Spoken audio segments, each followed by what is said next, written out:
open for your enjoyment and is located on the north side of the school. Paris High School asks all fans, spectators, players, and coaches to please display good sportsmanship at all times during this interscholastic contest. We wish to remind everyone in attendance tonight that Paris High School's buildings and grounds are all drug-free facilities. Any use of alcohol, tobacco, or any other illicit drugs is strictly prohibited. Now entering the field for the pregame performance is your 2025 Marching Tigers.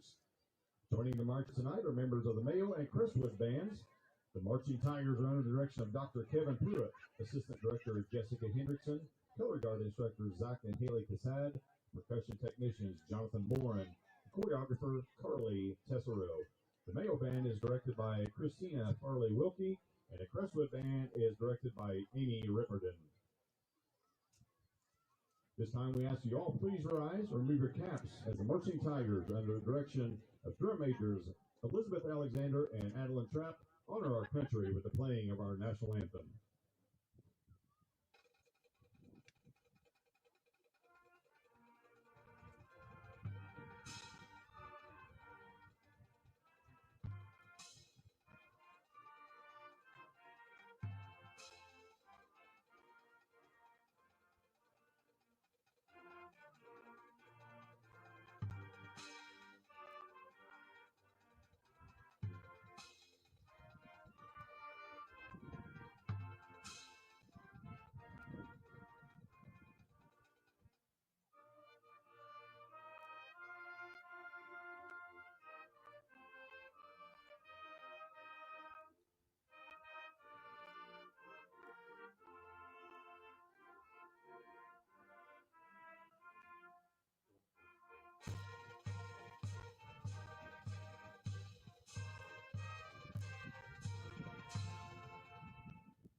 Thank you for joining us for the pregame activities. Be sure to stick around for tonight's halftime, where the Marching Tigers will perform their award-winning 2025 halftime show entitled Time Machine.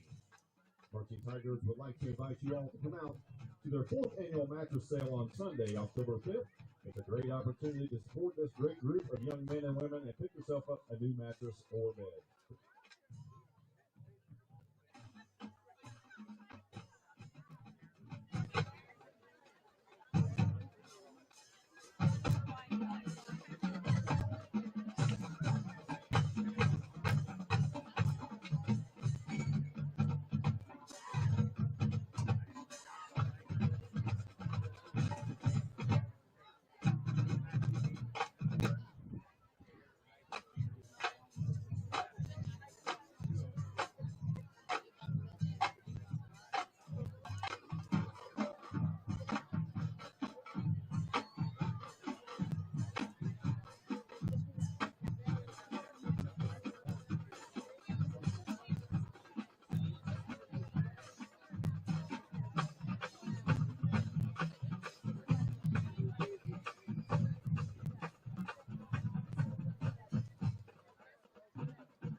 It's time for Paris Tiger Sports on the Paris Sports Network. Brought to you by First Farmers Bank, Ingram's Waste Disposal, Farm Credit Services, Templeton Funeral Home, Longview Bank, Chip and Bethany Keys at Seed Solutions, Terry Elliston State Farm Insurance, Stuart and Carroll Funeral Home, the Chrisman Farm Center, Country Financial, and our affiliate sponsors, Paul and Kathy Porter, Steve and Lynn Young, Greg and Sherry Henson, Will and Mary Lou Majors, White Sheet Metal Heating and Air Conditioning, and the Mary Lou Pine family. Good evening, everybody. Welcome to Paris High School. I'm BJ Pheasant alongside Lenny Irwin, and we have Paris Tiger football in store for you tonight, hosting the Newton Eagles. Lenny, 3-2 on the season. A lot of years we'd be happy to be there, but it just feels like we ought to have a little more right now. We should, I think. The Marshall game, definitely, for sure, we should have won, I think. And I thought we had a golden opportunity last Friday down at Mount Carmel, especially that first quarter when we had the ball first and goal or first down inside their deep inside their territory, and we didn't score. Several red zone opportunities, and then we punted the one punt, clear down on their 1 yard line, and we let them get off the hook there with a 15-yard pass out to the flat. And then ended up a 99-yard drive for a touchdown. And then after that, it was just like that took the wind clear out of our sails, and we never did regroup. We did score one time, I think, there in the second half, but it was just a game I thought we let get away, just the same as the Marshall game. And so you put, even if we get one of those two games, we're 4-2 instead of. Yep. So tonight is a must-win. It really is. You consider we got 4 games left. It takes at least 5 to get in the playoffs. Only very rarely do you ever see a 4-5 team get in. It just takes a fluke of records and schedules and stuff for that to happen. So you really need 5 wins, and if you get 6, you're in. And that writes your own destiny, and you don't have to rely on anything. And when I look at a 5-4 record, if we even get 2 more wins this year, you don't want to assume anything. But then you go down to playoff points. And it's based off the records of the teams that you've beaten. And when it gets to this point in the season, it doesn't feel like we've beaten a lot of good teams. Not yet, anyway. So we don't have that to fall back on. We really need those 6 wins. And we're in a good position to get the 5. We're 3-2. We've got Newton tonight. We got the Robinson game. Very well matched on paper. Those are games that we can win if we go in. Olney's going to be a tough one. And Casey's going to be a tough one. So you take those 2 out, you've got to have the other 2. Yeah, we got to win tonight, though, to keep things going. It really is, not mathematically, but emotionally and momentum-wise, I think this is a game that we've got to get a solid outcome of. And Newton only has 1 win on the season. Let's come in and hand them, not give them another one here. I talked to the boys down here at the other end of the press box, though, before the game, and they said they played 2.5 quarters with Olney. It was like 20-21 at halftime.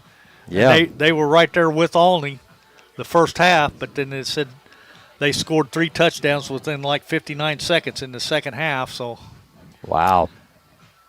So maybe, we could come out and be explosive tonight and put some points on the board early. Let's hope. And get that momentum established and get them with their tails kind of tucked between their legs, and hopefully. We had that momentum against Mount Carmel, couldn't capitalize, so we got to capitalize tonight. Newton did win the toss earlier. They deferred, so the Tigers will get the ball to start the game, and Newton will get it in the second half. So we have the opportunity to come out right away and put some points on the board. And I imagine the Tigers will come out tonight and try to establish that run game again. You would think, but now does the field play into effect? The rain we had about an hour before game time. I don't know how much we got, but it wasn't a whole lot, but it's enough to make the grass wet. It's going to be slick. The ball's going to be wet. It's going to be slick. Not necessarily a mud fest, but you're right. Once that grass gets wet like that, then the ball starts picking up moisture. They're going to be drying it off, rotating them out. But that can affect some things, and it can affect some footing as well. And you hope the north and south game isn't quite as affected as maybe the reverses and the long sweeps and the deep balls, things of that nature. I think a lot of our handoffs are kind of like a soft toss. The running back's kind of already got his footing and just cut straight up field after he's kind of gone in motion. So except for that option thing we run where we hand the ball this way and he comes across and then he hands it back to the other guy going in the misdirection the other way. And we'll run that when the ball's dry. And that's my assumption. Newton back out on the field, ready to go. They'll do their final warm-ups. The Tigers have not come back out of the locker room yet, as you can see on the screen.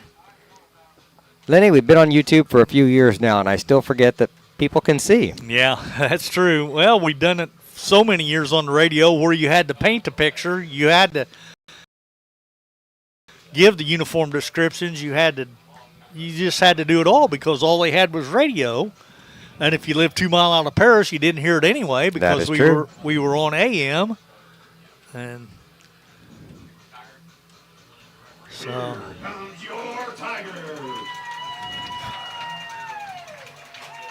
number 55, Wyatt Watson. Yeah, he's still pretty braced up down there. Yes, he is. We've lost him early in the season, and man, he was going to be a force this year. I think I thought he was really coming around. I know he's just a sophomore, but he'd been in the weight room all summer, just lifting iron. He was strong. He was ready to go, and all the boys come out with him. Yeah, there's the third and fourth graders. Tunnel's still emptying.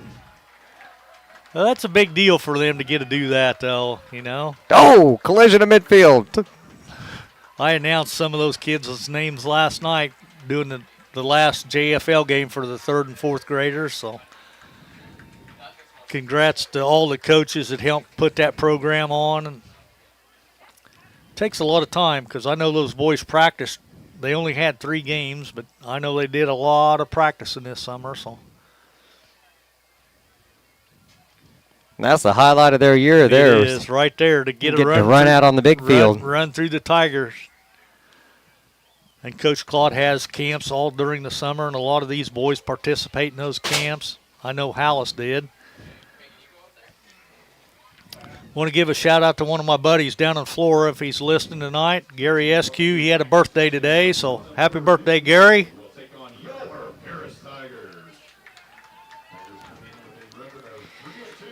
All right. Tigers out there ready to return. Looks like Hutchings and maybe Bartley back to return deep for the Tigers.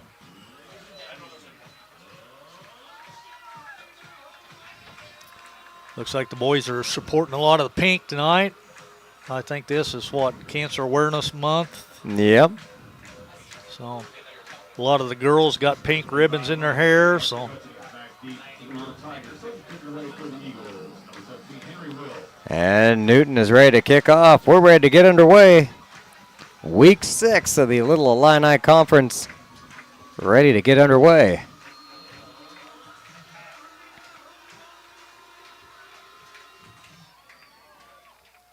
And Hutchings is going to get it down there around the 7-yard line. Gets grabbed from behind, makes a couple guys miss, but not the next 4, 5, 9.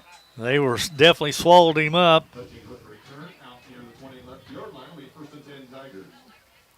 And looks like they may mark it right around the 20. I think he got up to the 20. I don't know if they're going to give him his forward progress or not, but the line judge on this side's right pretty at well the 20. standing right on the 20, isn't he? Yep. Yeah, so about a 13-yard return or so. All right, that's what we're going to put down on the score sheet anyway.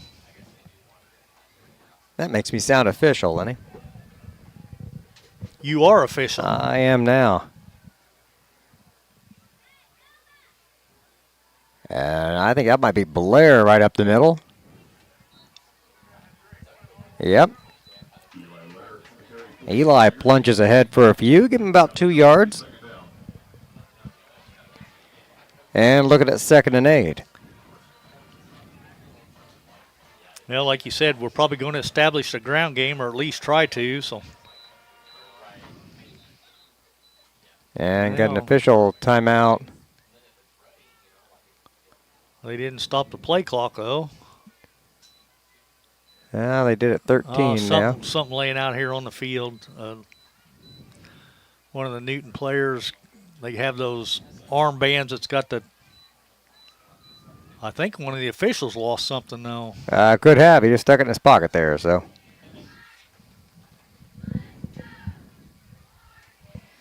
Talking to the Paris coach, it may be.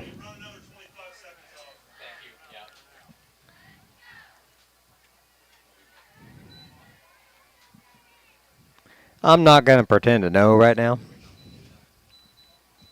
I'm not sure either, but they said something about taking 25 seconds off the game clock. So.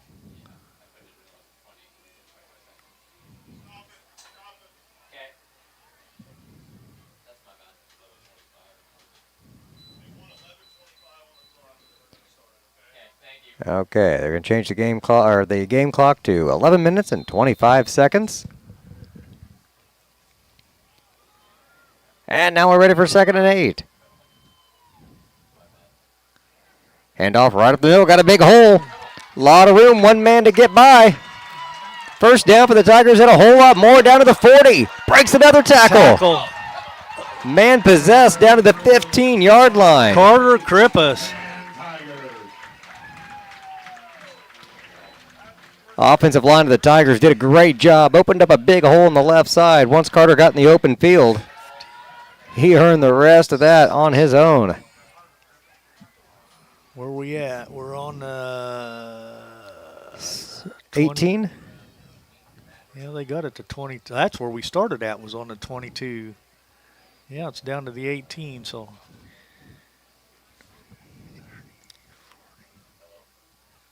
Krippus in motion.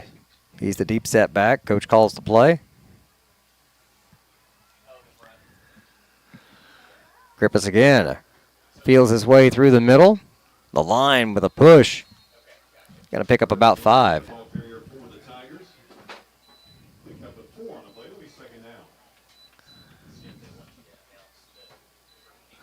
Well, maybe 4. A little shorter than I thought. 10-minute mark. Tigers on the move. They found something they like on the left side of that line. They sure did, at least on that second play anyway.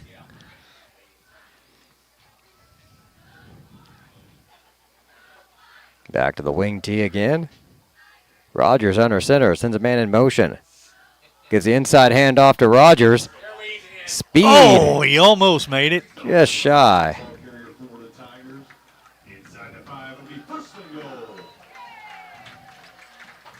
They fake the pitch to Krippus. Inside handoff. On the end around to Rogers, and he nearly scored. Inside the 5-yard line. Looks like they're going to mark it about the 2. Okay, fine.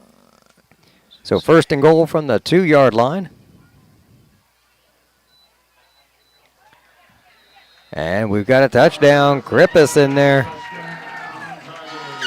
Carter Krippus walks in from 2 yards out, and the Tigers take a quick 6-0 lead. 9:04 to go here in the first quarter. Well, that's a good start for a must-win.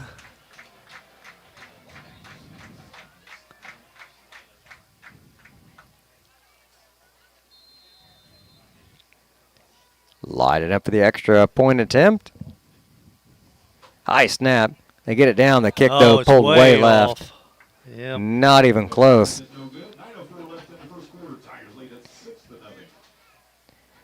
It's a 6-0 Tiger lead. 9:04 to go in the first. We'll be right back in just a moment here on the Paris Sports Network.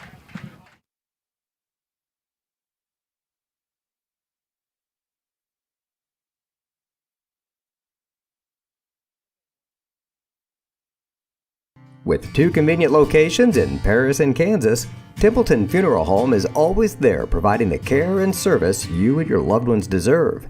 Pete, Mark, and the staff at Templeton Funeral Home would like to wish all the Tigers the best of luck this season. Go Tigers! And we're back, 9:04 to go in the first.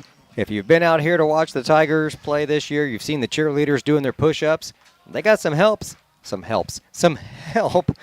the little cheerleaders. They're down there, all little elementary, what are they, about 4 or 5 years old, like the little Tiger Cub? Probably. Tiger Cub cheerleaders? Yeah, I'm guessing that's what they are. I'm not sure what was cuter, them doing the push-ups or them all looking at their hands after they had them on the track. That could be true, too. What is on my hand? Short kick, and it's whistled now dead. We got a whistle. What happened? We got a flag, I guess. Offsides. We had somebody get across the line before the ball was kicked, and that's going to back us up and try it again.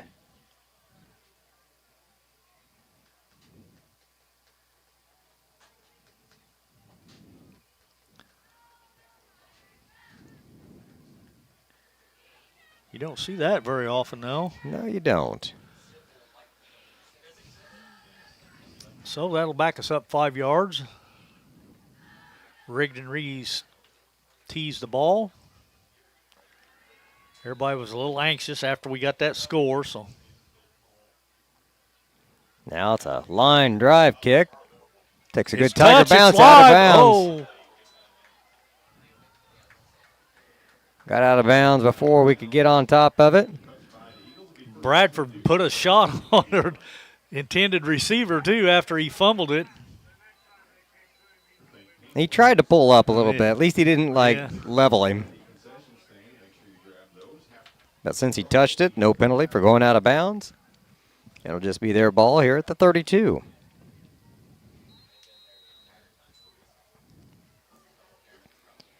Nice to have Carter Easton back on the defensive line for the Tigers this week. That'll definitely help. We will need him. Newton's going to spread things out tonight, Lenny. 2 receivers wide to the left, and they're going to hand it off, number 24.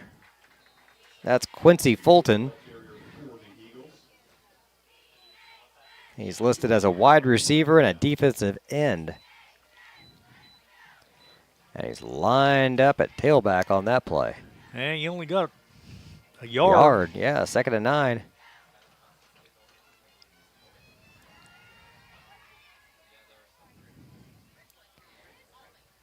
A quarterback tonight, number 2, Hayden Mulvey. Looks like Fulton's going to stay in the backfield. He'll take the pitch to the right side this time. Oh, Tiger strung him out. Yeah, Look at that. He lost a couple that time. Yes. That might be the best defensive play of the year for the Tigers. Just pure discipline. Everybody stayed in their lane, They stretched it out. Yep. Nowhere to go. He had gained a yard and looks like he lost 2. It's going to be 3rd and 11. Or 3rd and 10 and 3/4. A pick Scoreboard six would says look good 3rd now. and 32. Yeah. Now they fixed it. 3rd and 11. Mulvey's going to roll to his left, looking for the out pattern. And it's incomplete. Intended for number 3, Dexter Fulton. And a quick 3 and out. I like it. I do too. I assume they're going to punt anyway. Well, the Tigers do too. They're going to send Carter Krippus back to return the kick. Looks like number 17, Henry Will, is listed as the kicker and the punter, so we assume that's right. Standing back at his 20, runs ahead. I think it got partially blocked. Yeah, I think it did. Everybody backs away, and it just does get over midfield. Newton's going to down it at the Paris 45. Stay right there on the 45, so that'll be real good field position. Yes, it will. 7:22 to go here in the first. Tigers up 6-0. They drove right down the field, scored on their first possession. A quick 3 and out on defense. Let's see if we can move the ball again. That would be sweet to put 2 scores up early in the first quarter.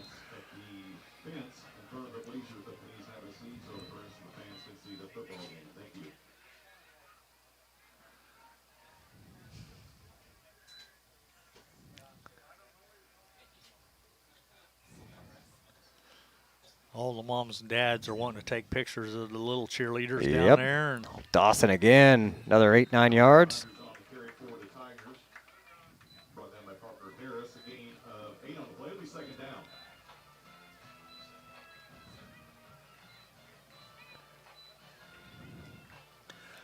well, I thought the field might give us a little problems, but so far I haven't seen anybody slip. So The ground was so hard, it was either going to soak it right up or just all run off and go down the gutter. 2nd and 8. Krippus in motion. He'll get the pitch. Right back up that left side. He's got another big hole. Oh man, he ankle almost, tackle. Yes, it was. Going to mark him at the 33-yard line.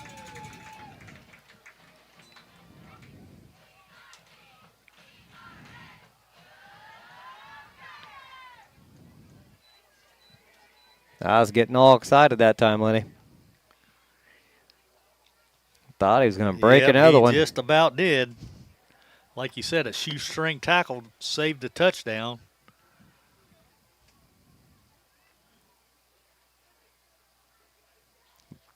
Blair tries to barrel up the middle, and he's stacked up at the line.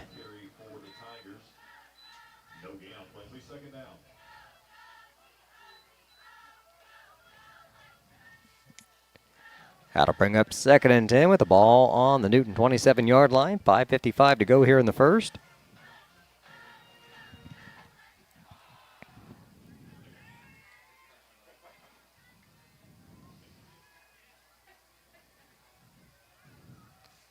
I think we've only run like 3 plays so far.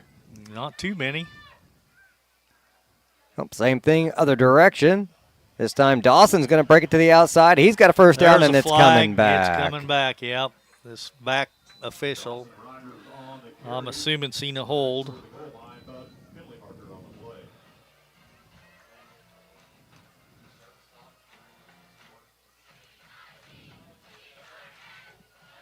It is a hold against the Tigers.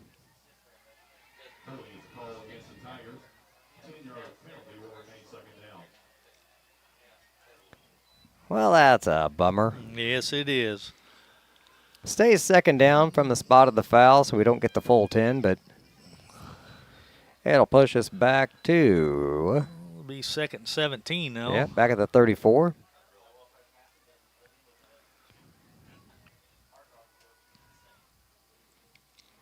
I thought we'd only run 3 plays, but that was, well, 3, 4, 5, 6, 3, 8. 3 different plays. Yeah, basically. And that was 3.5 because we ran the same play but the other direction.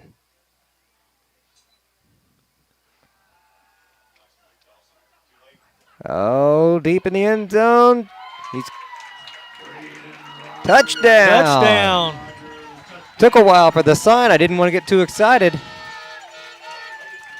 Play took a long time to develop, but he put it right in the belly. And he sits down in the end zone. Whew. Defense was closing in on him as that ball got there. Let's see, that 45 and it was 17.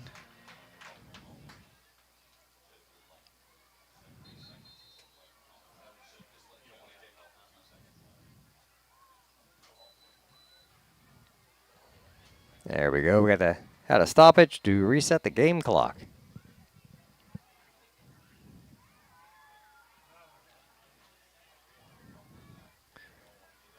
Was that like a 34-yard pass? I'm still calculating. That's about where I got it at, though, because it was going for 2. Dawson Rogers in for 2. I think that's where they marked it back to. It was a 34. And the Tigers get that extra point back. They're up 14-0. 5:20 to go. We'll be back in just a moment here on the Paris Sports Network. Located at the Paris Airport, Seat Solutions wants to wish the best to all Paris Tiger teams this season. Contact Chip or Bethany Keys at 251-0153.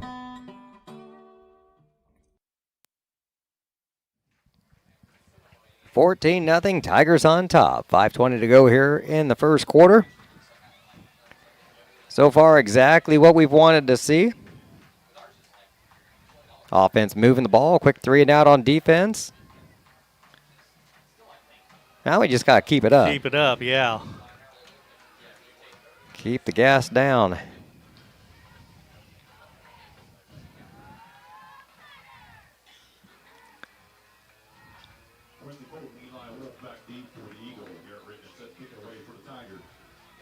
Rigdon's got the ball set at the 40-yard line. He's ready to kick off.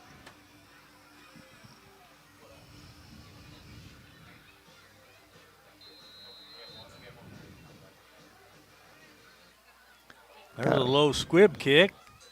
Fielded cleanly around the 36. And a short gain there for number 40, I think, Brian Ramos. Nope, 20, not 40. Grayson Lingefelter. Looks like they're going to spot it right on the 43.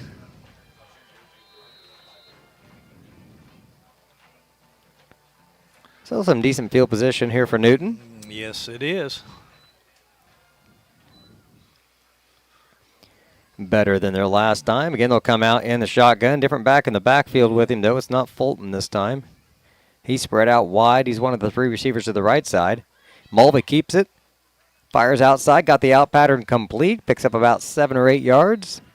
Pass complete to number 1, Eli Wolf. He lined up in the backfield with Mulvey.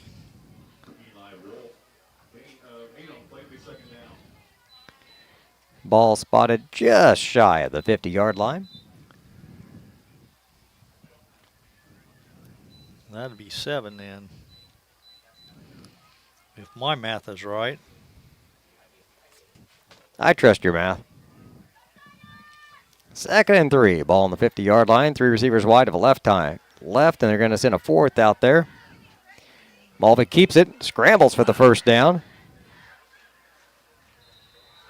And then is brought down in the open field by Carrick Vitale.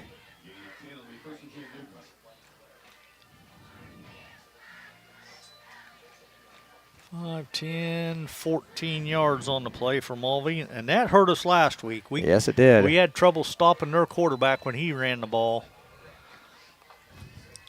I forget what he ended up with, but it was a lot. I quit counting.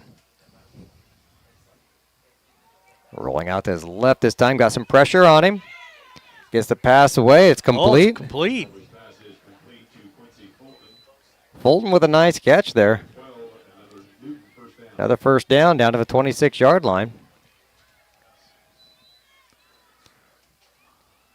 They're asking Mulvey to make some hard throws so far. Those out patterns are not easy. These are not some little gimme screens or 5-yard hitches. And he's doing it on the move or rolling him out left and right. Shotgun again, 2 receivers wide each side. Warner, I think, at the backfield. Fade down the left side, incomplete. Way long.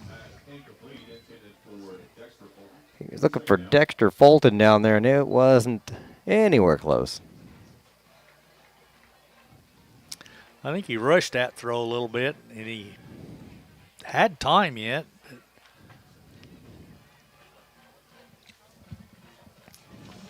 Fulton was open, though, so maybe he just didn't get enough air underneath it. See, Mulvey is a junior. Not sure if this is his first year starting or not. Some confusion there. They had trips to the right. Now they're going to go one to the left, still trips to the right. Wolf's in the backfield with him again. Rolling to his right. Oh, pass over the middle. There's Fulton. a touchdown. And he walks in for the score. Tell you what, Quincy Fulton is a big target downfield. Listed at 6'3", 215, just a sophomore.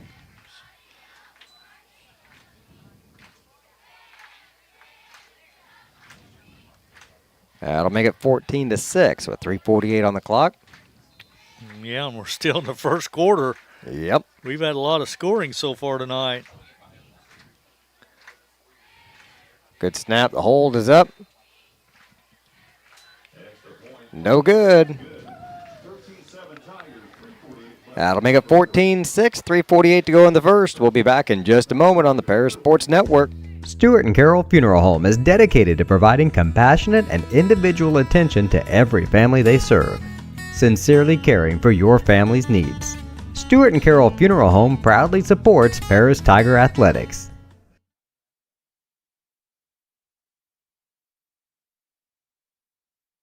It's an 8-point advantage for the Tigers after that touchdown pass to Fulton.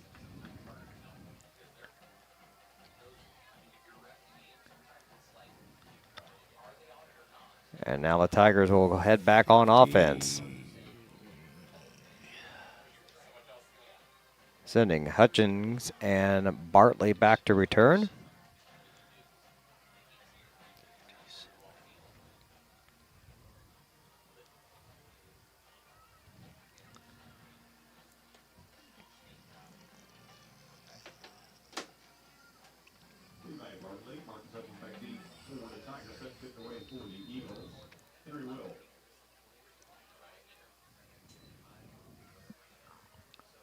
Good kickoff. Hutchings is going to take it back around the 6-yard line. Barrels up the middle. About to 24. Yep. Maybe it'll be the 25. We'll see where they spot it. This guy over here is on the 25, so it might be where we get it. I believe so. We'll take that.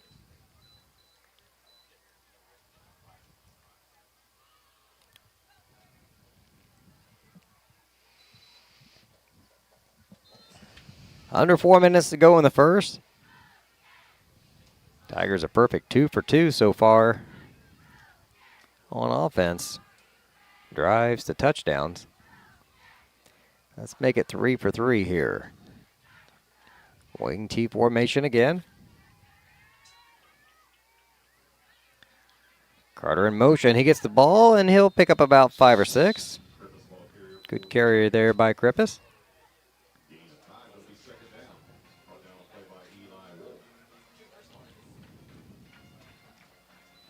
We can take 5 or 6 on every play, guys. That's fine.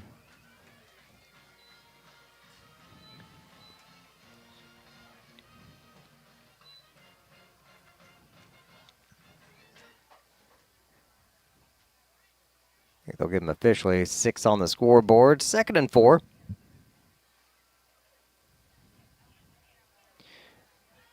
Toss back to Dawson. And he's going to get back up around just shy of the 35.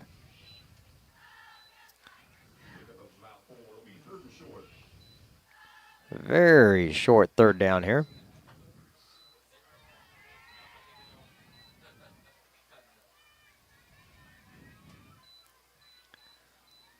Well, is this Blair time now, or? I mean, we only need inches. I don't know. I'd almost quarterback sneak it. Well, that's true, too, but I don't think Rogers has done that much this year. But Flips it back to Krippus. Another big gain. Oh, Akey lost his footing. There's that wet grass you were talking about, Lenny. He got 5, though.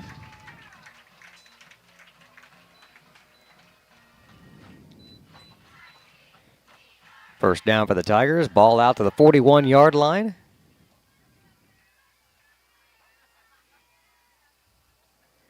The way they toss that ball back and they set it up, it's just a little bit of a delay. It's not a real quick hitting play. It gives the linemen kind of a chance to establish their blocks, but you're not asking them to hold it for too long, and it's worked so far. Plus, it gives the ball carrier time to kind of see the hole, set up the blocks. Another big gain. Dawson Rogers this time. He got about 12. Fake that pitch back to Krippus and then come the other way with Rogers. That 1-2 punch has worked well tonight. Into Newton territory. Ball on the Newton 46-yard line. 1:28 to go here in the first quarter. Tigers up 14-6.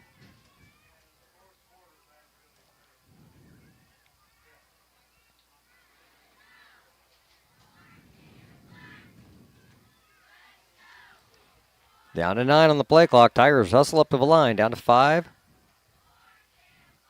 They'll get it off. Krippus around the right side. He's got him another hole. Dragging guys past the 40. Krippus will get it down to the 39. I've got him at 99 yards now on 7 carries. So Carter's having a great night. Nearly 100 yards rushing in the first quarter alone. It'd be a fast first quarter if it wasn't for all the scoring. Yeah. That's what slowed us down. I'll take the scoring, though. Yes, sir. And Paris is going to call a timeout. They came out in a different formation that time, and I just don't think Coach liked what he saw. 24 seconds to go. We'll take a real quick break. Be back in just a moment here on the Paris Sports Network. If you're looking for agricultural, business, or personal loans, Longview Bank has you covered. They can even help you out with investment options and online banking. At Longview Bank, they're always ready with the services you need. Visit them online at longviewbank.com. Still an 8-point advantage for the Tigers. 24 seconds to go here in the quarter. They'll get everything straightened out here during the break. You get so used to seeing that same formation for them every time. When they do come out and throw a different wrinkle at you, I always wonder what we're going to see. That time they dropped Braden back into the shotgun. Had an extra guy in the backfield with him, and Lenny got number 13 out there on offense. That we do, yeah. That's kind of a new number. That is. Because I don't have him on the roster. You do not. That is Carter Eastham. He's wearing 13 tonight. On offense. He's in there at tight end.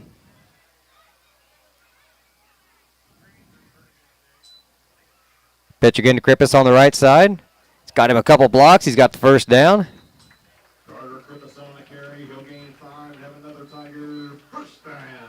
All right. Tigers moving the chains. I like it. So Easton going to make up for missing last week by playing twice as much this week. I don't know. Down to 3 seconds for one. They get the play off. Dawson Rogers on the backside again. Another good game.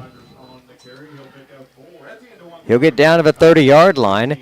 And we'll have 2nd and 6 when we come back for the second quarter. Tigers up 14-6 here on the Paris Sports Network. Terry Elliston has been your good neighbor State Farm agent since 1981. They focus on auto, home, life, farm, and business insurance, along with financial products throughout Paris and the surrounding areas. Their mission is to put the interest of others ahead of their own. They're committed to doing whatever is needed to meet their customers' needs and to truly be a good neighbor by serving the community in which they work and live. Call State Farm for a free auto insurance quote at 465-8548. White Sheet Metal Heating and Air Conditioning have been your hometown boys for over 50 years, offering 23.5-hour service. That's right, they need a half hour for coffee. Call John at 217-465-3195. It's the second quarter now. The Tigers on the move again. So Lenny Eastham has to change his number, whether he's going from offensive line to receiver. There at tight end. That way you don't have to declare every time. Gets all confusing and stuff. They need like a Velcro patch they can just put over his jersey. Exactly. And just like tear away the number. Save some time. It's hard enough to get the jerseys on the little guys, let alone those big guys. There's no extra room. I hear you there, buddy. I figured it out, though. It's easier if you put the jersey on the shoulder pads and then slip the pads and everything over Yes. over Hallis, because the first time I tried that, I thought, there ain't no way. No way. No, you don't put the shoulder pads on first. That doesn't work. Well, I tried that the first time because I didn't know any better. I'd forgotten about my old football days back when I played. Of course, that's been 50 years ago. So, They wore pads back then? well, yeah, we still had leather helmets. Oh, okay.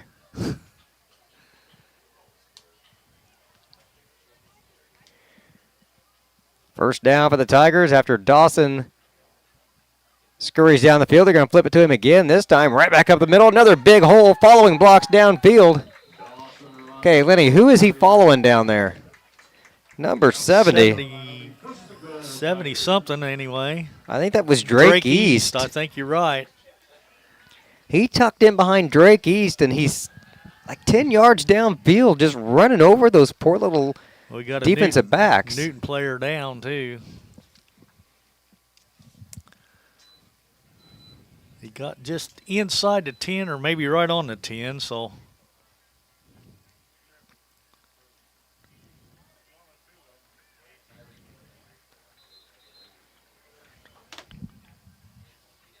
Got to make a note. Remember, ask Coach about the downfield blocking on that run. And he was still tucked behind his blocker all the way downfield. All right, they got the Newton guy off there pretty quick.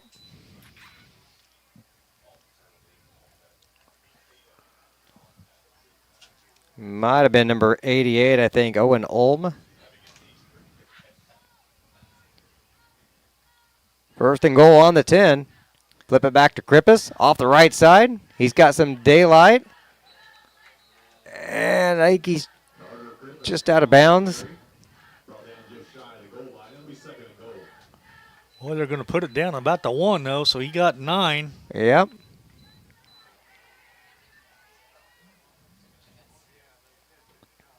Oh, it gets real hard for us to see when they're all in the way and too many bodies out there on the far side of the field. 2nd and 1. 2nd and goal from the 1. Blair, perhaps? I don't see no touchdown signal either. So, who did they say the ball carrier was? I thought he said Krippus, but I don't think it was Krippus, was it? Didn't look like Krippus.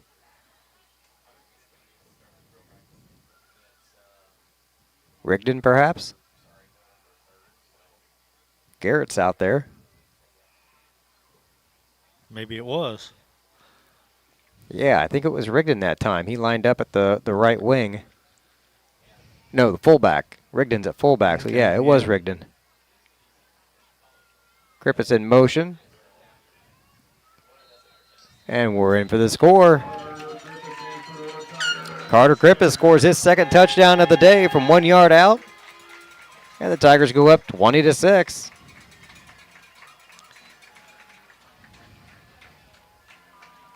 And we might go for 2 again.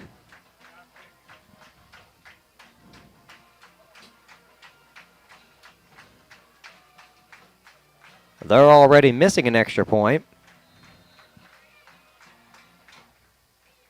We got a chance to stretch it out. We are going to go for 2.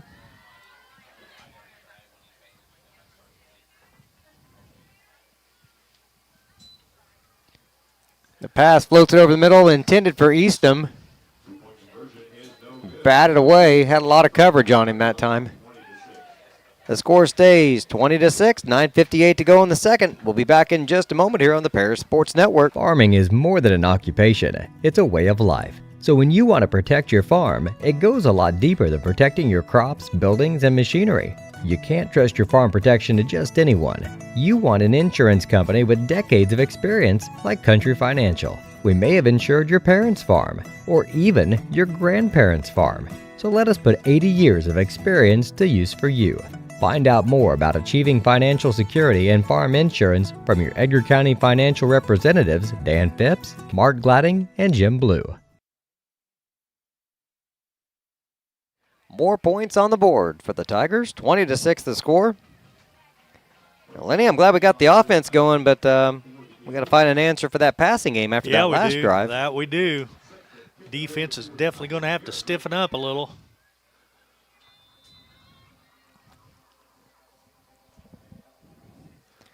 High, shorter kick this time, fielded at the 15 by Fulton.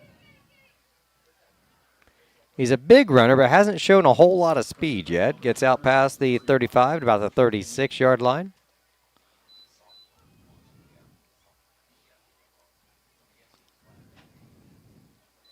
Yeah, he's listed at 6'3", 215, and he's only a sophomore. He's so a big boy. we might see him on the basketball floor this fall. I got a or feeling this we winter. will. Yeah, probably. We should. The look we got at his hands on that last drive, he can handle the ball.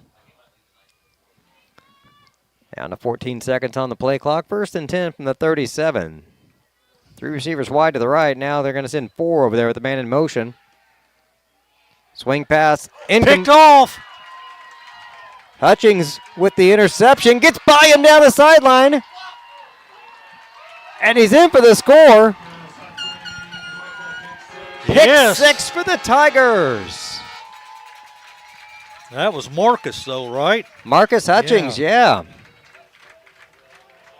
The freshman.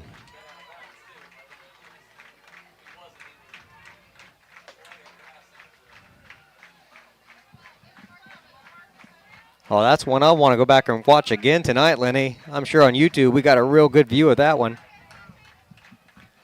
We should have. Wasn't a real good, spectacular play on the ball. He threw it right into him. Just missed the receiver.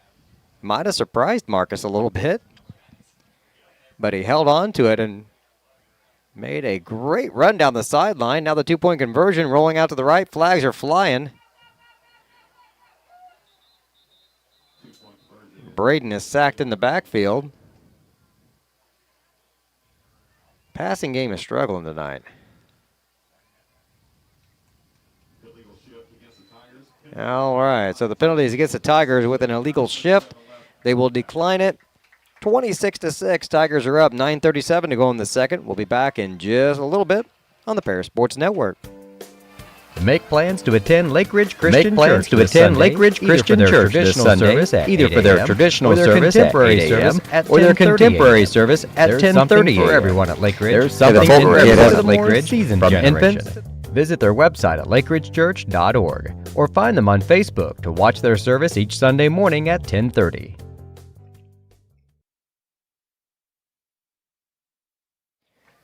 We're back, 9:37 on the clock, 26-6. Tigers will be kicking off just momentarily. And they're going to send Fulton back deep to return. Okay, they started that on their 37. The pass was probably, 10 yards? Yeah. To the 47 he picked it, so it's going to be about a 47-yard.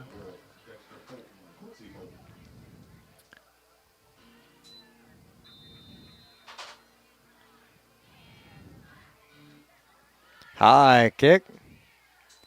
And Fulton's going to get it around the 18. Makes a couple guys miss, and then he's corralled around the 35.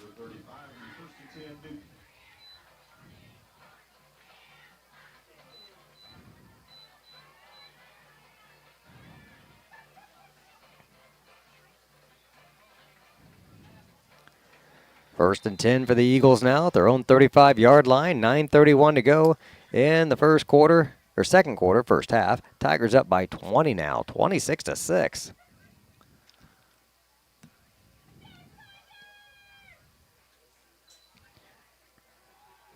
And Fulton on the sweep, but nowhere to go. Tries to change direction, and down he goes. But that was Quincy Fulton, I believe.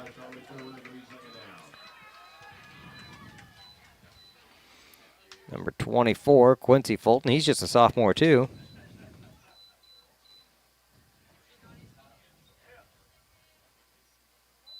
Loss of a little bit. Make it 2nd and 11.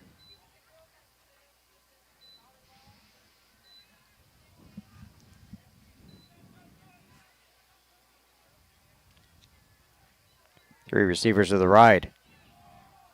Out pattern in, complete, intended for number 1, Eli Wolf.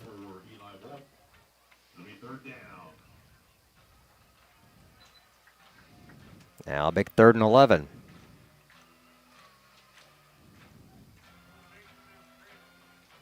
They haven't tried to run the ball against us much tonight. No. Sticking to the air, and I can see how they played with Olney for a half. You hit a couple of these passes, they've shown how quickly they can go down the field. But it's been hit or miss for them so far. Spread formation, no backs in the backfield. Fakes quick pass, double move, going deep down the sideline. Got a man double teamed, and flags are flying. Man.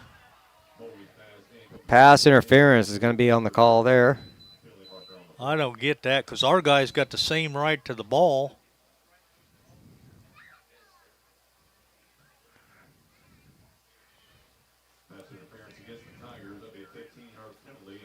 I thought they were just in good position there. Oh, I thought so. That's a first down now. Pushes the ball out to the 50-yard line.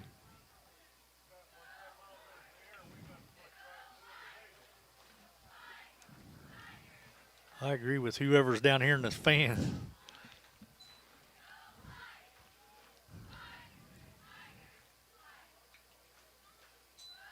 Same spread formation. Quick pass out there is complete. Very close to a first down. Dexter Fulton. How many Fultons are on the team? Well, there's Dexter and Quincy, and they both handle the ball. They're both receivers. Okay, so just the two of them. Okay, Dexter and Quincy. All right. I thought I saw another one somewhere. I must have saw the same one. All right, 1st and 10. They got the ball down to the 40-yard line. I suppose there could be another one, maybe another lineman or something. I looked. I didn't see any more. Yes. There is Jason Fulton. The coach. Oh, okay. Head coach Jason Fulton. I knew I was seeing another name on there somewhere. Timeout called by Coach Fulton. 8 minutes left, trailing by 20, but moving are the Eagles. They've got the ball. 1st and 10 at the Paris 40-yard line. Be back in just a moment here on the Paris Sports Network. The Paris Sports Network would like to thank our affiliate sponsors, Paul and Kathy Porter, Steve and Lynn Young, Greg and Sherry Henson, Will and Mary Ann Majors, White Sheet Metal Heating and Air Conditioning, and the Mary Lou Pine family.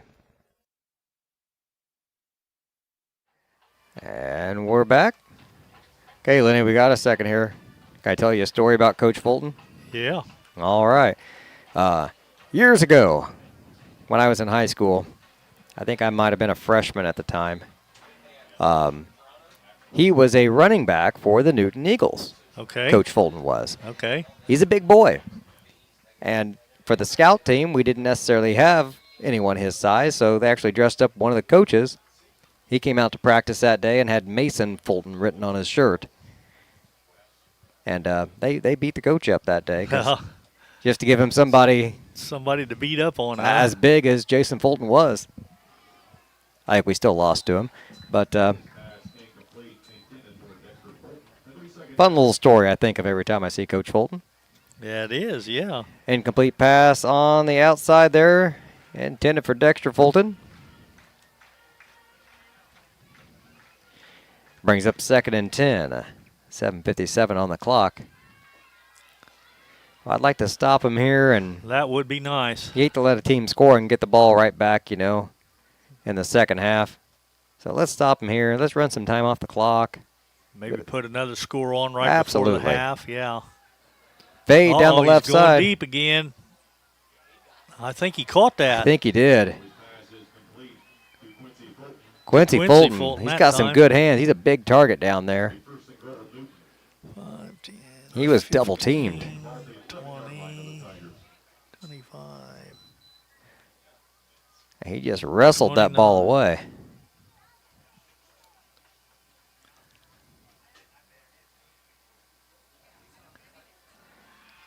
.35 on the clock. 1st and 10.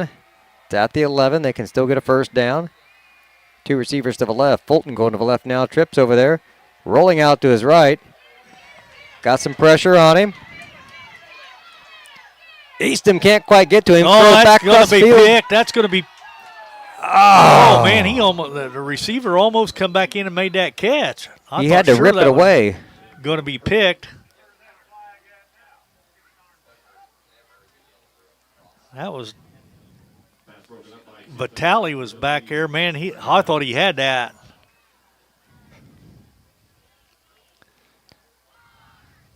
I think he just came off. I think that was Yantis. Was it Yanis? Okay. Yeah, that was Yantis back there that had it in his hands and just got it ripped away. Carter Easton was like playing basketball out there with him. Gets by again. Floating to the end zone. That one is complete for a touchdown.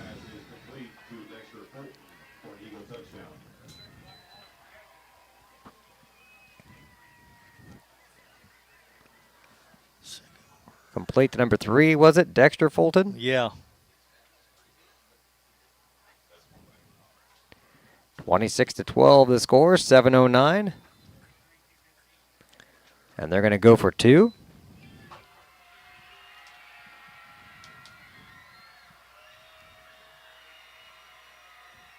Two receivers bunched in tight. Now man in motion to the right side. That's Wolf. They're going to fire it to him in the end zone, wide open. 4-2. 26-14. Tigers up. 7:09 on the clock. Be back in just a moment on the Paris Sports Network. With 2 convenient locations in Paris and Kansas, Templeton Funeral Home is always there providing the care and service you and your loved ones deserve. Pete, Mark, and the staff at Templeton Funeral Home would like to wish all the Tigers the best of luck this season. Go Tigers! Tigers up by 12. 7:09 to go here in the first half. Had some good pressure on Mulvey on that last drive. But it just didn't amount to much. Able to complete the passes downfield.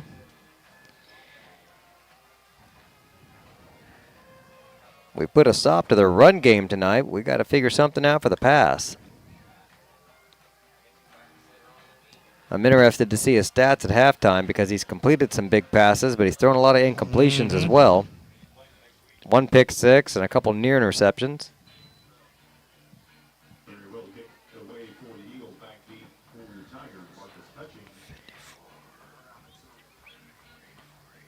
Tigers back at the 5-yard line to return this one.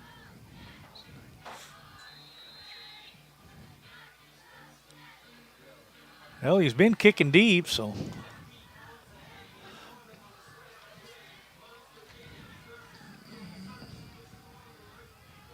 Another good kick here, a little shorter.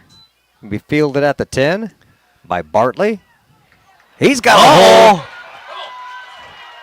He's just got the kicker to beat. Gives him a stiff arm. Brings him down at the 30.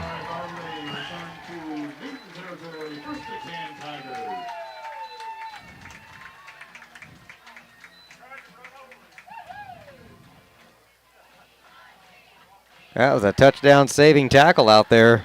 And he caught that ball in about what? The 10. Right at the 10, wasn't it? Yep. So 10, 20, 30, 40, 50.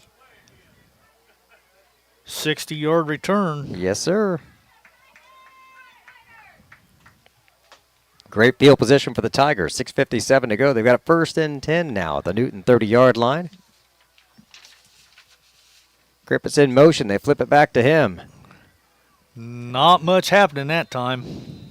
Nope, number 54, Harrison Kincaid.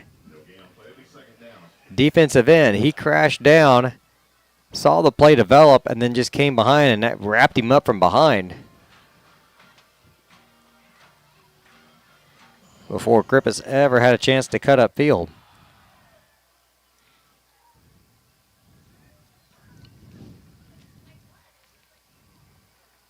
They'll bring up 2nd and 10 from the 30.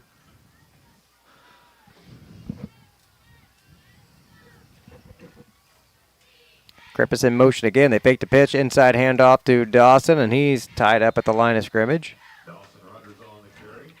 Short gain on the play. Will bring up 3rd down.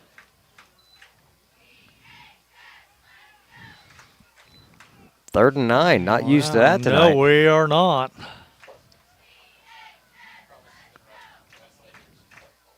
Almost guarantee it's 4-down territory here for him. Well, you would think, but we might have to pass this time, though. I don't know that it's a must pass, but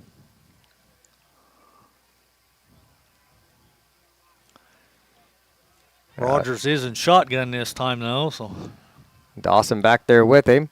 Hands it off to Dawson around the left side. Trying to get to the corner. Runs over a guy and goes out at the 35-yard line.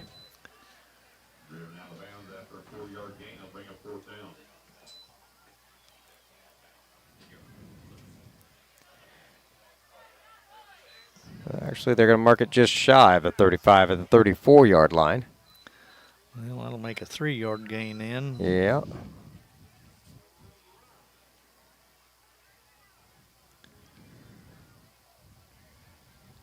Bunch of different numbers coming in here. Bartley came in, Batali came in, different linemen came in. And we're going to have to call a timeout as the play clock had run down.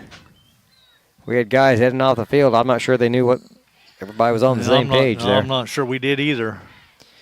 4:50 to go in the first half. We'll be back in just a moment here on the Paris Sports Network. Located at the Paris Airport, Seed Solutions wants to wish the best to all Paris Tiger teams this season. Contact Chip or Bethany Keys at 251-0153.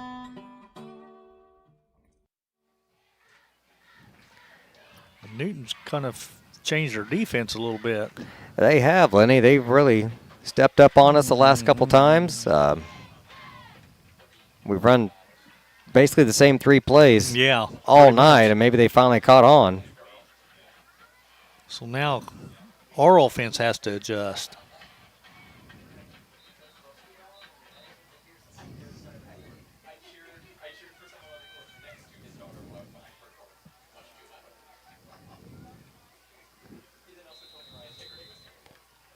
Now, what are they going to come out with?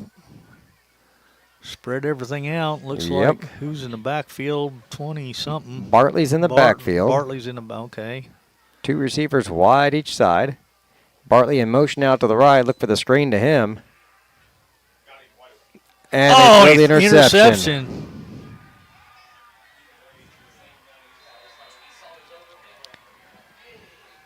Yep.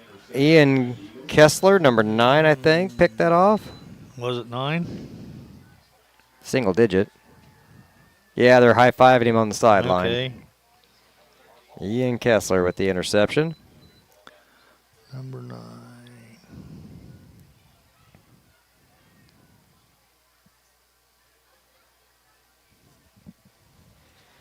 Well, they got a touchdown, then an interception, so a little momentum going here for Newton with 4:41 on the clock. We need a defensive stop to put an end to that. 2 receivers wide to the right, 2 to the left as well. Mulvey dropping back. Quick slant outside. And it's incomplete. Intended for Wolf over there, so bring up 2nd and 10 on the 32.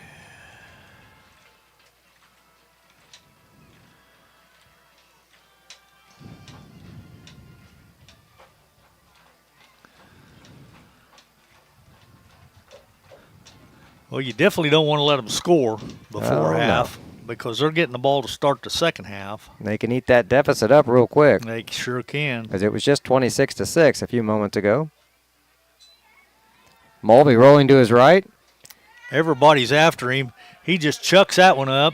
Oh no! And Carrick Vitale had it. He was trying to throw it away. Didn't have enough arm on it. There wasn't nobody over there to even throw it to, I don't think. No, that'd have been another pick 6, I think, with everybody going the other direction. Now 3rd and 10. I'm not even sure who he's attempting that pass to. I didn't see anybody in that direction. No, I think he was just trying to throw it away. It just hung up there. All right, 3rd and 10. We got to have a stop. Empty backfield. 4 receivers to the right. He's going to roll to his right now. Screen pass. They got the first down here. Yeah, they do. Whole lot more. More. Oh, good tackle by somebody. Was it Maddox Hutchings. Hutchings? That's what I'm thinking, yeah. Who caught the pass, though? Was it Maddox Horner, number 6? That's who it looked like. Yeah, he's in the backfield now. He came out there that screen pass and just fooled everybody. Okay, that was from the 30.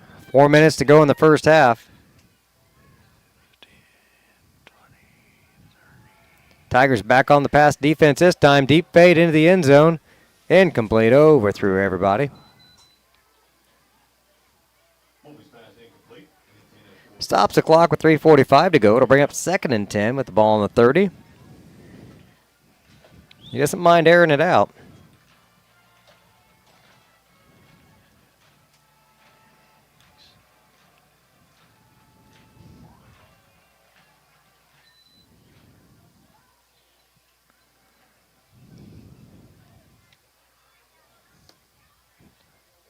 Back at the shotgun. Fulton with him. Read option. Now gives it the handoff to him on the sweep, and Tigers eat it up.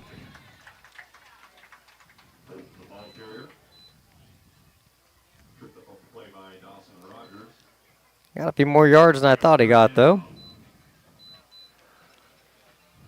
That was Quincy Fulton on the carry that time, wasn't he? He got 5. Yep. Yep. Probably closer to 4. 4, yeah. Yeah. Brings up 3rd and 6.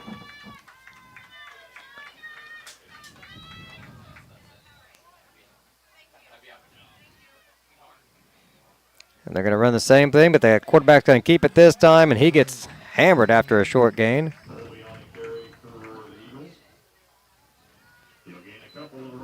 Now it's 4th down. 2:45 on the clock.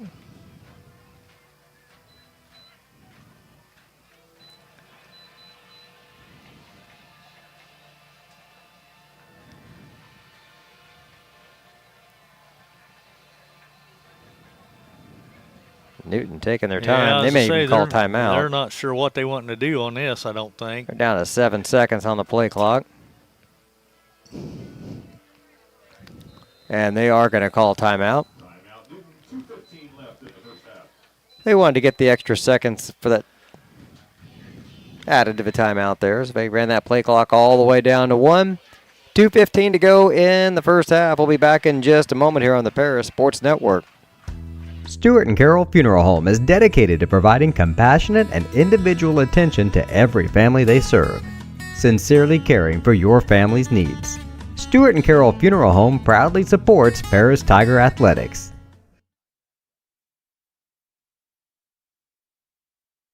Lenny, it's 4th and short. 2 yards to be exact at the Paris 22. Yeah, we need a stop somehow. Yes, we do. A turnover would even be better. Newton hasn't had a lot of luck on the ground. They've probably only had a couple carries more than 2 yards tonight. Well, Mulvey had 1 rush when he on a quarterback keeper for 14, and then he had 1 rush for 2. And Quincy Fulton's had 4 carries for a total of 2 yards. So You don't normally think of a pass on 4th and 2, but they might. Their running game, like you said, is not real strong.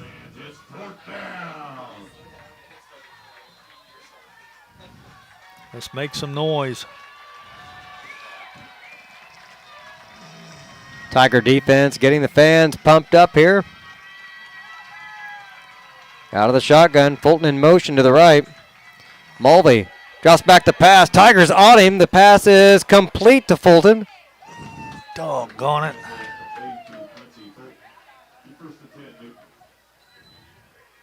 Mulvey paid for it, and Fulton did too. It's going to be on the 18? 18-yard line, yep. So he gained 4 yards on that.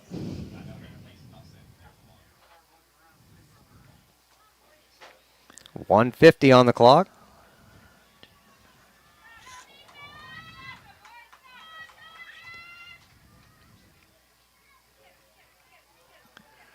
give it to Fulton again, hand it off. He's got a gain this time near a first down. Probably about 9 maybe. Had a big hole on the left side.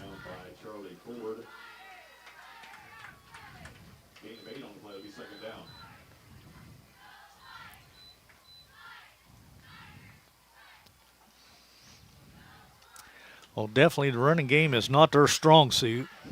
No, but they got 8 that time. They're down to 1:10 on the clock. 2nd down and 2 on the Paris 10. Tries to keep it himself up the middle this time. That was 6.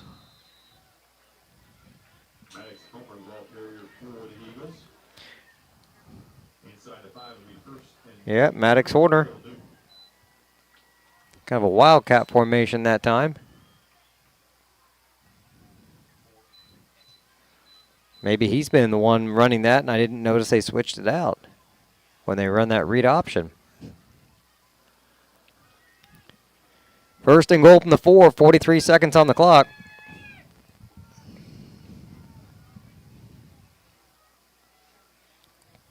Quincy Fulton gets the handoff and breaks a tackle. He spun out of it, yeah.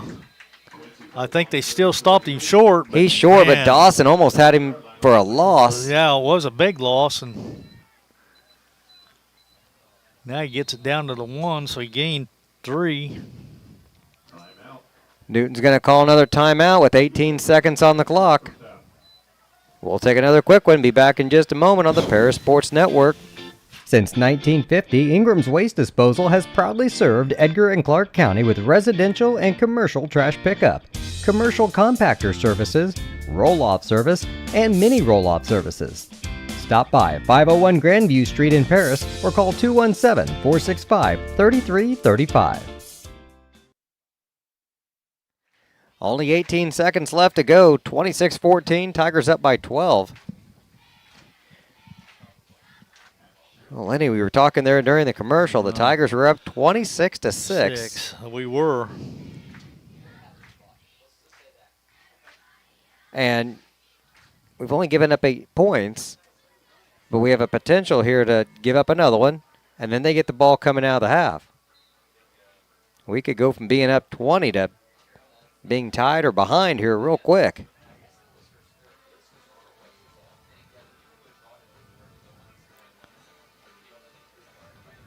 Make or break time here for the Tiger defensive front. Well, I'd like to see us blow through there and just rack them for about an 8-yard loss. Quincy Fulton back at the quarterback position again. Takes it and sweeps to the left. Tigers call timeout.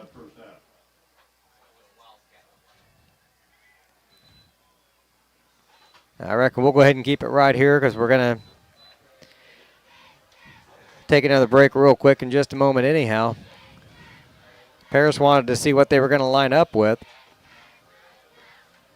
Well, he only needed a yard, so I think he pretty well had that. I think he did.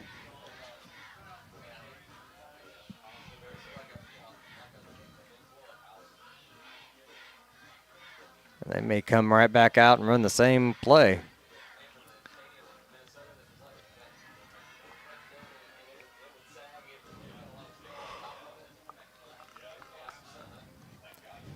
But it is just 2nd down. I mean, they can throw a pass here if they want. If it's incomplete, they got time to run another play. And they have not been shy about throwing the ball tonight. No, they haven't. But if we don't see Mulvey on the field, I would assume that's not a problem. Wolf is listed as a quarterback, so I guess if he's in the backfield, that'd be something to look for. Mulvey's out here in the huddle, so I'm not sure where he's going. But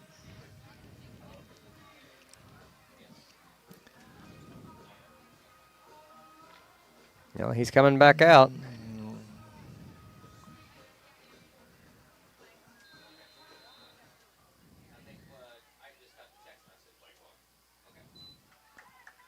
yeah, he's going to be quarterback. He's going to be up under center. Empty backfield. Sends a man in motion now, hands it to him. Jet sweep to Quincy. He's stopped at the line. He didn't get in. No, he didn't. 6, 5, 4, 3, 2. And they're going to say they spiked the ball with 1 second left. I think.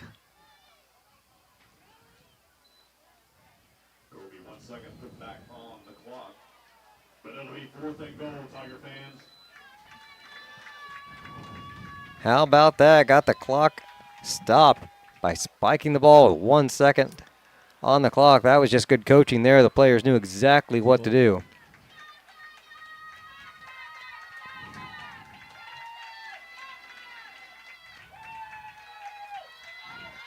Fourth and 1. This will take us to the half regardless. Now we got an official timeout for something. He wants 2 seconds on the clock instead of 1. I'm not sure that really matters, but.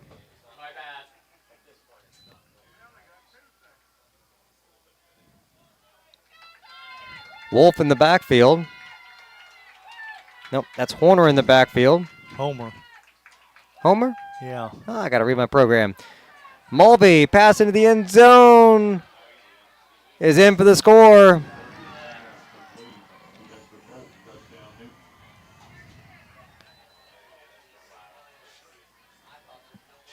And just like that, Newton back within 6.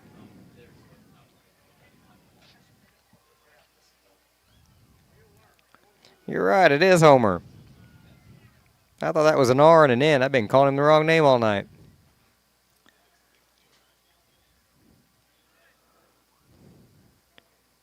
Extra point attempt is good. 26-21. Tiger lead goes from 20 down to 5. But we do lead at the break. And offense has been humming tonight, so a second half should be a lot of fireworks yet. Don't go anywhere. We got a halftime show and some halftime stats coming up for you in just a moment here on the Paris Sports Network.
Now performing under the Paris Marching Tigers under the direction of drum majors Elizabeth Alexander and Evelyn Trapp. Tonight, the Marching Tigers will be performing their 2025 show titled Time Machine, arranged and composed by Randall Standridge. Last week at the Eastern Illinois University Panther Marching Band Festival, they won caption awards for Best Color Guard, Best Percussion, Best General Effect, Best Visual, and Best Music, as well as placing first in their class. The performance will feature solos by London Pruitt on trumpet, Jameson Holloway on alto saxophone, and Kason Whitaker on flute. It will also feature guard members Ava Shelkey on flag, Maddie Wheeler-Rhodes on saber, Mackenzie Tibbs on flag, and Lily Reedy on rifle. This is Time Machine.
They had her out there watching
How about another big hand for the Pierce High School Merchant Tigers? Merchant Tigers are led by Dr. Kevin Pruitt, Assistant Director Jessica Hendrickson, and Color Guard Instructor Zach and Haley Cassad, Percussion Technician Jonathan Bourne, and Choreographer Carly Tesoro. We wish them all the best as they continue their competition season tomorrow at the Effingham Marching Arts Invitational.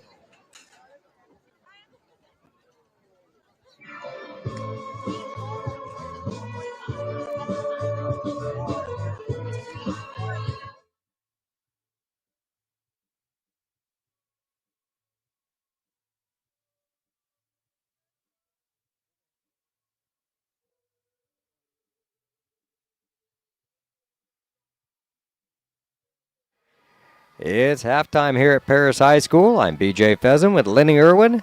The Tigers on top 26-21. It's a 5-point advantage, Lenny, but it was 20 not too long ago. What happened? Yeah, I don't know. Our defense couldn't stop them. We got the run game figured out for the most part, but boy, we're falling apart on the pass. Yep, we are. But like you said, running the ball, I've got Mulvey, the quarterback. He's only carried it twice for 16 yards. Quincy Fulton's carried it 7 times for 13, and Maddox Homer's carried it 1 time for 6. So what do they got? 29 and 6, 35 yards rushing out of 3 different guys. I can live with that. That's decent. Throwing the ball low, Mulvey he's thrown the ball 19 times. I guess I didn't figure that up. Let's see. 1, 2, 3, 4, 5, 6, 7. He's 10 out of 19 for 135. All the touchdowns came via the pass, though. So he's 3 touchdowns. But he has 1 interception that Marcus Hutchings picked off and run back for a touchdown. So the completion percentage is only 55%. So he's not tearing us up. Some of the passes have been way off the mark. Mm-hmm. He's been saved by his receivers a couple times. Yep. So receiving the ball, I've got Eli Wolf, 3 catches for 10 yards. Dexter Fulton has 3 catches for 22 yards. And Quincy Fulton has 4 catches for 70 yards. And Maddox Homer has 1 catch for 33. So to run down their scoring, they didn't score till 3:48 to go in the first quarter. It was a 26-yard pass from Mulvey to Quincy Fulton. The kick was no good, and at that point, we were up 14-6. Then in the second quarter, with 7:09 to go, it was an 11-yard pass from Mulvey to Dexter Fulton. The 2-point conversion was good to Wolf, and at that point, the score was 14-26. Tigers still on top. Then with no time left in the second quarter, it was a 1-yard pass from Mulvey to Dexter Fulton again. This time the kick was good, and that cut the score to 21-26. So that's our stats. Now for our stats, we started out like a ball of fire. I mean, just everything was clicking. The first 3 possessions we had, we scored. I got Dawson Rogers, 9 carries for 64 yards. Garrett Rigdon, 1 carry for no yards. Carter Krippus, I've got him 11 carries for 114. Eli Blair has 2 carries for 2 yards. Throwing the ball low, we're not so well. He started out okay. His first pass was a 34-yard completion to Dawson Rogers, which was a, let's see, was it a touch? No, it wasn't a touch. Yeah, it was. It was a touchdown.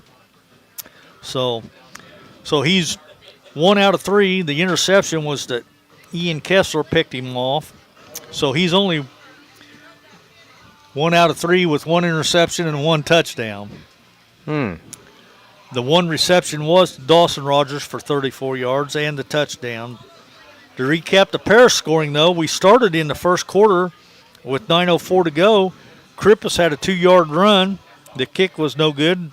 We were up 6-0, and that capped off an 80-yard drive.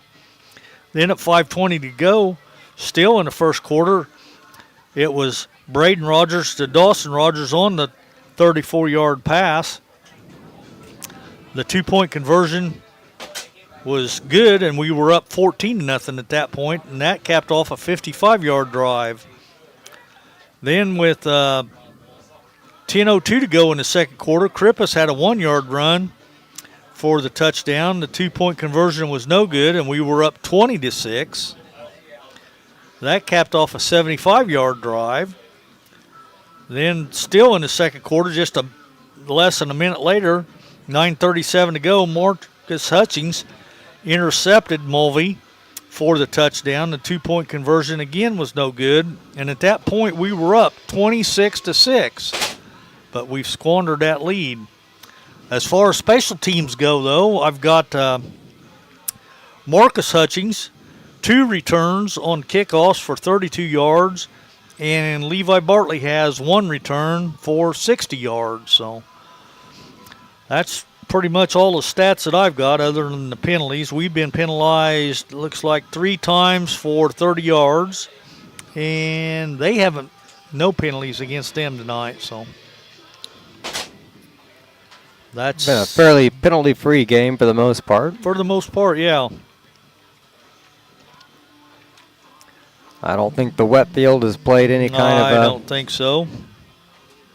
an issue at all. The final 30 seconds getting ready to tick off of the clock here in the halftime show. And the Tigers will be kicking off to Newton to open up the second half. Yeah, and our boys are ready. We're out there lined up. Rigdon's got the kicking tee out there already. He's just waiting for the football. Field will receive the ball to start the second half. Back deep for them. Eli Wolf, Dexter Fulton, Quincy Fulton, six, kicking away for your Tigers. Wolf and the Fultons back to receive for Newton.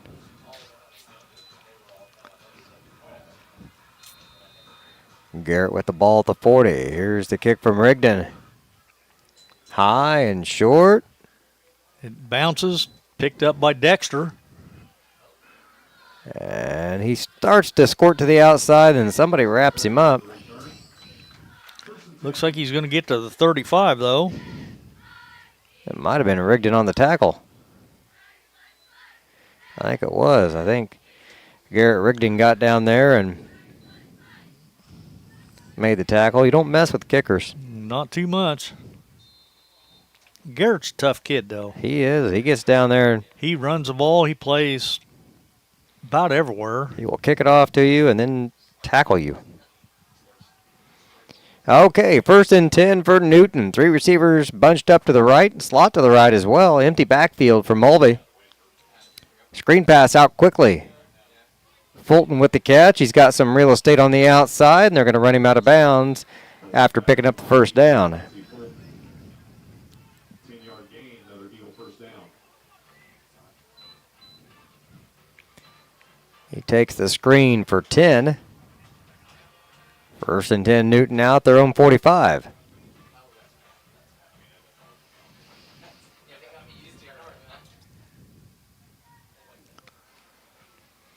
I think we made them go 3 and out on their first drive, and then they've been able to move the ball since then. They quit running. Empty backfield again. 4 down lineman for the Tigers. Bringing some pressure. Right past us for the completion. That's the number 1, Wolf. Oh, yep, down around the 25. Down by Eric Vitale, 1st and 10, Newton in Tiger territory.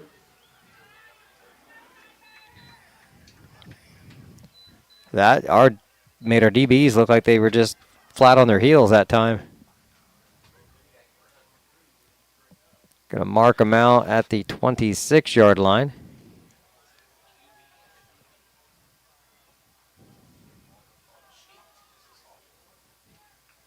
Fulton comes back behind him now, swings out to the right. There's a screen pass out to him again in open field. Good tackle that time, though.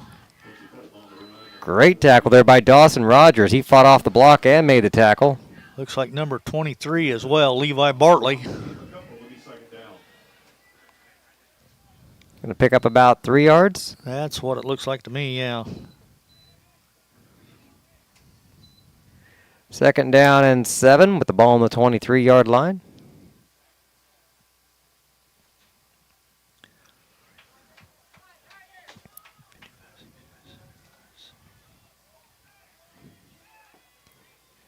Homer in the backfield this time with Mulvey. Looking to the left side. Tigers got the pressure on him again, flushing him out of the pocket. He's going to keep it. Gets knocked out of bounds. East with the tackle. I think he's going to be short of the first down. Just barely, but East must have pushed him 4 yards downfield, trying to get him out. They're going to mark him just short, 3rd and inches.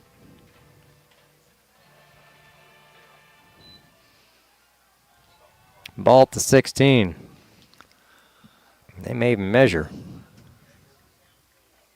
They are going to bring the chains out. I think they are going to bring the chains out. That doesn't happen very often. We saw that 2 or 3 times down at Mount Carmel, though.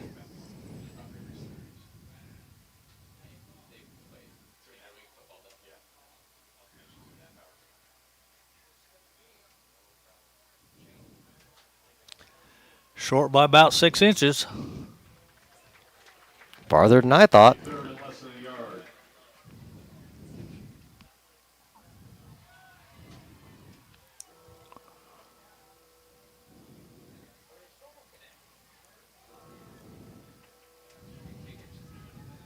Officials holding everybody back till the officials can get in place. Now they'll start the play clock.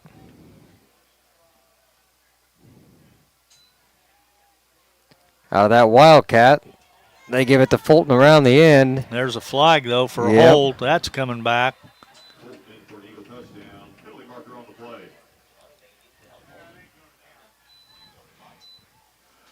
We got a hold against Newton. That's their first penalty tonight. Boy, when you get a hold on 3rd and inches, not only do you bring back a first down, but a touchdown. That's a killer for you. Yes, it is. But we'll take it. Yeah, we will. It's going to go, instead of 3rd and inches, it could be 3rd and like 11 or 12. See where they put it. Must have been near the line of scrimmage. Yeah, must have been, because it's going to be just barely over 10. Yep. So 3rd and 10, ball to 26 now.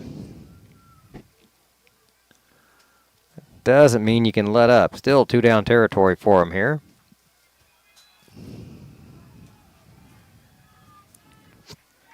Mulvey's in the backfield this time with Homer. Rolling to his right. He's going to fire it downfield. Got a guy open for the completion. Picks up the first down around the 10-yard line. Number 3 with the catch. That's Dexter Fulton. So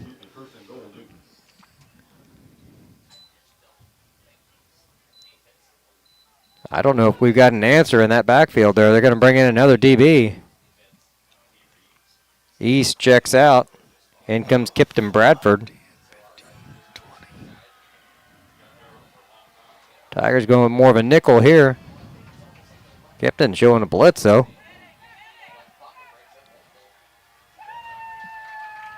That time Homer keeps it and goes nowhere. Lost a yard. we'll take that.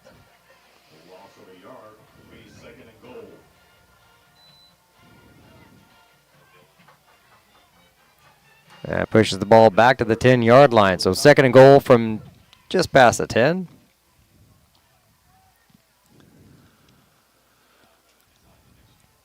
Mulvey comes in from the sideline with the play. So.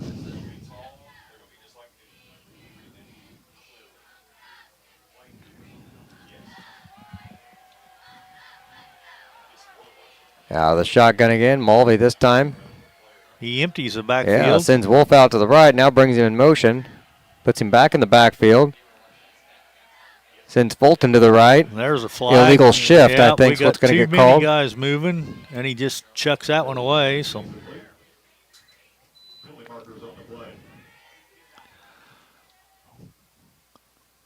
Would you decline that and bring up 3rd down?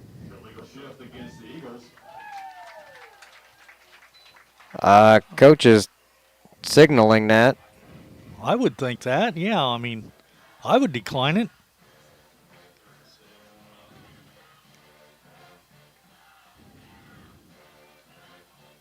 I'd rather have the loss of down because they didn't get no yards anyway. So. Yep.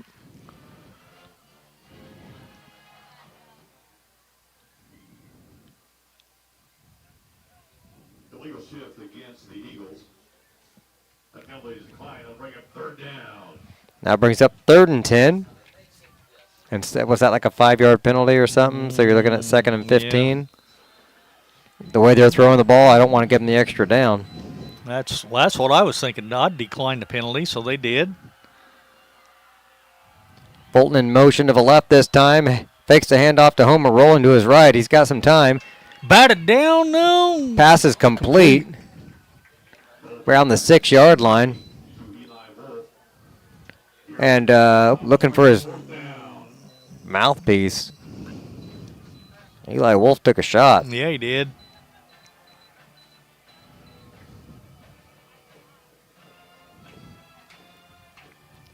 And we got different bodies coming in now. They're going to change formation up on us. 4th down and goal from the 6-yard line.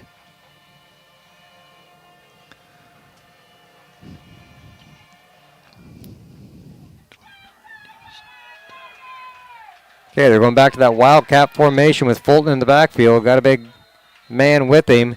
And finally, time clock running out, or play clock running out. Newton calls a timeout. 7:52 to go in the third. Paris up 26-21. We'll be back in just a moment here on the Paris Sports Network. Terry Elliston has been your good neighbor State Farm agent since 1981. They focus on auto, home, life, farm, and business insurance, along with financial products throughout Paris and the surrounding areas. Their mission is to put the interest of others ahead of their own. They're committed to doing whatever is needed to meet their customers' needs and to truly be a good neighbor by serving the community in which they work and live. Call State Farm for a free auto insurance quote at 465-8548.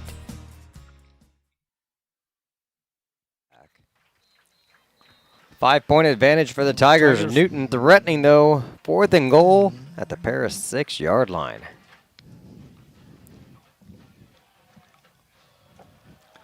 And they were lining up in that wildcat offense, or I'm not sure what to again. do, though. Do you want to blitz him and put pressure on him, or do you want to keep defensive backs in there to cover everybody? Well, if Mulvey's not in there, I'm assuming they're not throwing. That's true. That's true. At which point, you just got to stay disciplined. Everybody's got to stay in their lane and win their battle. Mulvey's in there, though. Okay. So I'm thinking pass this time. Homer in the backfield with him. Rolling to his left is Mulvey. Fade back to the end zone is there. It's incomplete.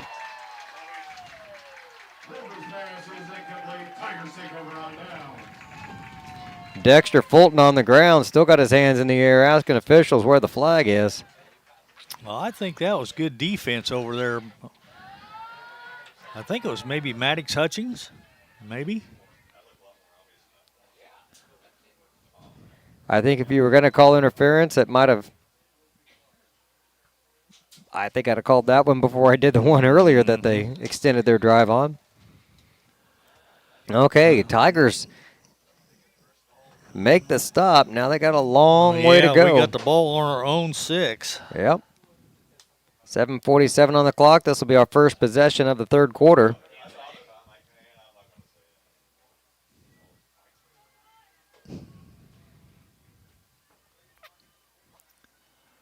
Rogers in shotgun this time. Dawson back there with it. Nope, Grippus with him. Hands it to him, trying to get around the right end. I don't think he's. No. He might have lost a yards. Yard.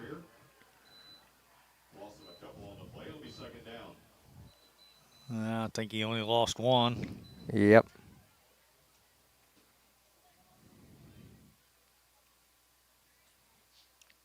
Ball at the 4-yard line. That'd be a loss of 2, wouldn't it? I guess it would be, yeah.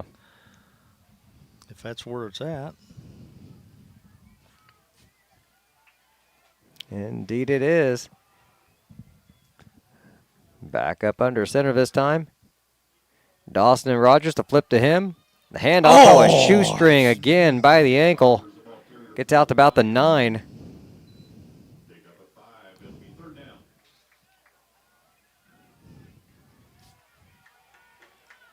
That was just a step away from a big play. Sure was.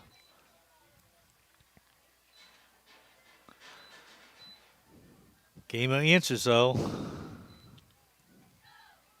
A big 3rd and 7 with the ball on this 9-yard line. Down to 10 on the play clock. Newton showing blitz up the middle. There's a draw play up the middle. Dawson Rogers moves the chains for Paris. That's huge. Yeah, it is. From the 9 up to the what? 20 or no? Almost 21. Yeah, it is a 21. So 11. All right. 12. 12. The 9 to the 21. Yep. 6 minutes to go in the third. Tigers still up by 5. 1st and 10 now. Out of the shotgun. Gets a handoff. Dawson trying to get around the corner. Makes a couple guys miss on the edge, but gets run out of bounds. Pretty solid gain. Just ran out of real estate there.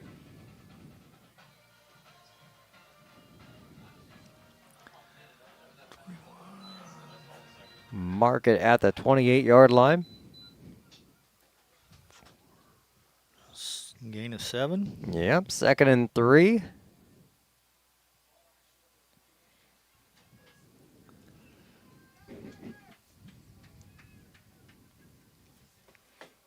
Back under center. Krippus in motion. They flip it back to him. Follows his line, opens a hole, jumps to the outside. Slides by Rogers past the 40 near the 43. Tigers moving the chains.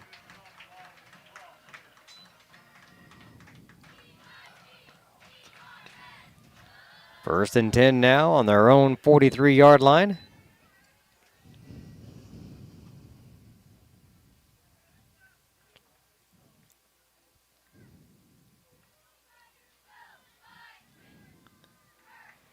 Line hustling up now, down to 10 on the play clock. Quick snap. Kind of ran into the fullback there. Inside handoff to somebody.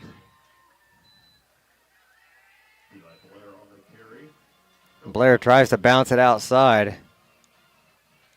That was kind of broken play, I think. It was, yeah. It was kind of messed up from the get-go. Did not get the handoff smooth and loses a yard. Blair hasn't had a lot of success tonight. I think that's more just of a keep them honest kind of play. Well, like you said, I mean, that play wasn't well executed. It was kind of botched from the get-go. This time he drops back to the shotgun. Krippus to Rogers, a double handoff, and he's dropped in the backfield. That definitely didn't fool nobody. They were ready for that one.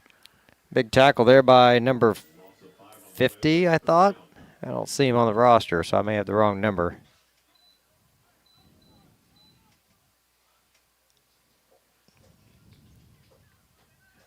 Maybe 58, Dominic Baltzel. Made a good tackle for a loss. Now we're looking at 3rd and 15.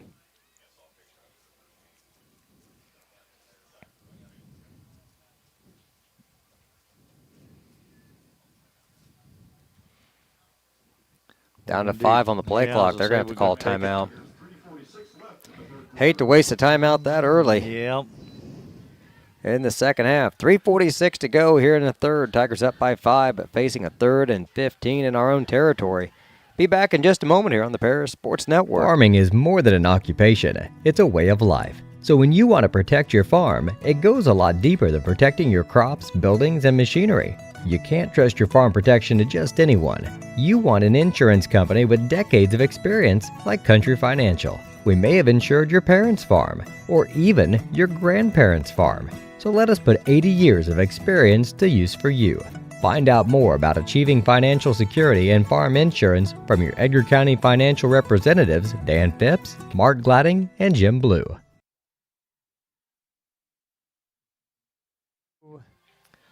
A big 3rd and 15 facing the Tigers here. Lenny, got any guesses? I do not. I would like to see the little swing pass out in the flat to one of our tight ends, but we're not throwing the ball very good tonight, so I'm not sure. No? I'm not sure that's an option. I think either one of the tight ends on a seam upfield would really surprise them. But I'm like you, I don't know if that's the play to call here. Empty backfield. Dawson wide to the right. Krippus to the left. Holding the ball, looking way downfield, finally lets it go and just totally overthrows Bishop. I think we held the ball way too long there. And now we're going to be forced to punt.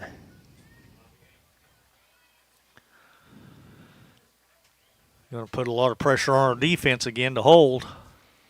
Well, I called the tight end down the middle of the field. That's kind of where he went with it. Mm-hmm.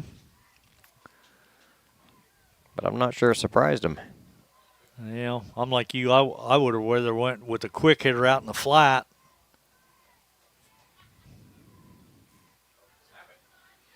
Come on, guys. They're not ready. There's the snap. Good kick. Takes a Paris bounce, gets away from him. And they're able to down it down around the 14-yard line. So good punt by the Tigers. Good field position change. I'd much rather them get it down there at the 14 than midfield. Yeah, for sure.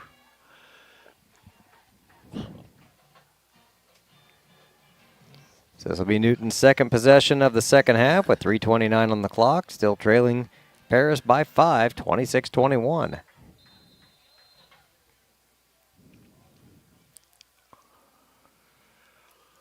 We still need an answer for the passing game.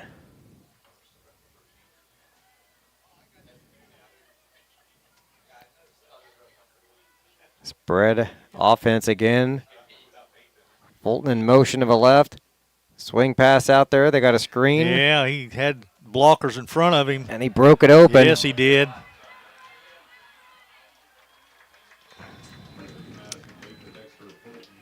Marcus Hutchings saves a touchdown. Saves a touchdown, yeah. Okay, so who caught it? I was struggling to see the number. 13, maybe? Just a second.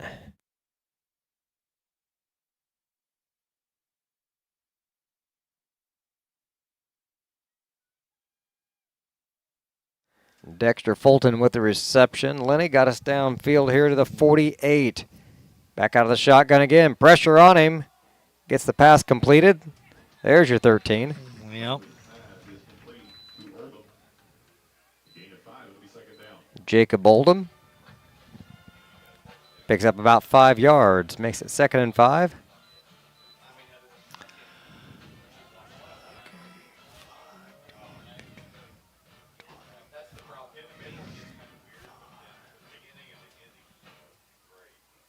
So 2nd down and 5 from the 43-yard line.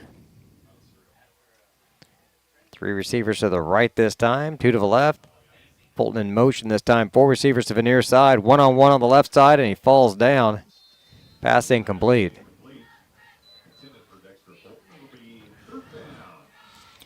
Boy, Lenny, they brought 4 receivers to the near side of the field, and they had that set up 1-on-1 over there to Dexter Fulton, and he just slipped. Yeah. The ball was way behind him. I don't know if he ran the wrong route or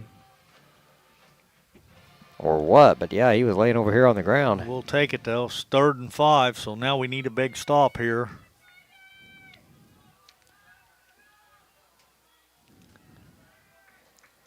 Quincy Fulton, slot to the right, 3 receivers to the left. Now Fulton in motion to the left side. He fakes it. Going Now deep on the wheel route, had him open and missed it. Open. Yes, he sure did.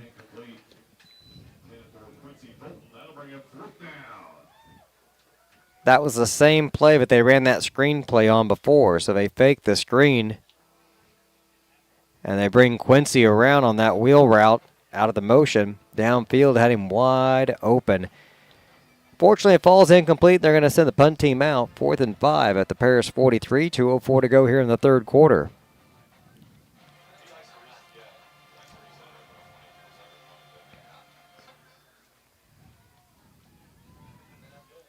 Tigers are thinking fake here, Lenny. They've only got 2 down linemen.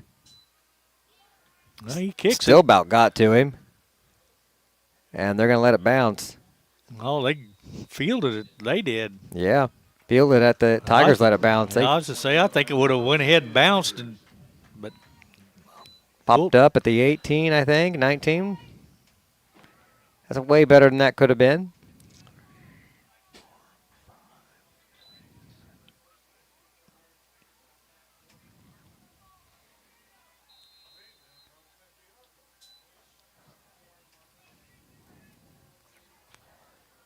(26-21), 1:56 on the clock. Lenny, when's the last time we scored? It's been a long time. 9:37 to go in the 2nd quarter. Wow. Dawson trying to get to the outside. Stiff arms the guy, spins back, and he's going to be wrapped up at the 15. They'll lose some ground.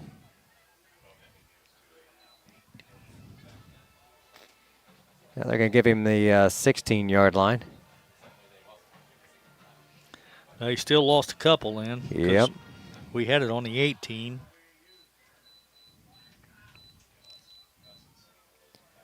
That'll make it 2nd and 12 with the ball on the 16. 1:22 to go in the third.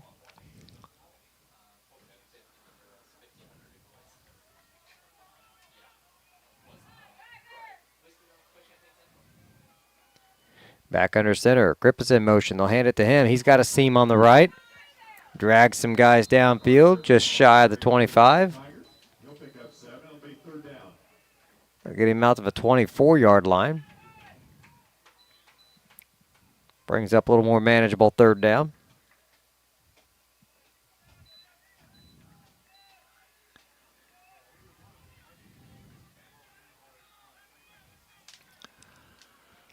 Be 3rd and 5 on the 24.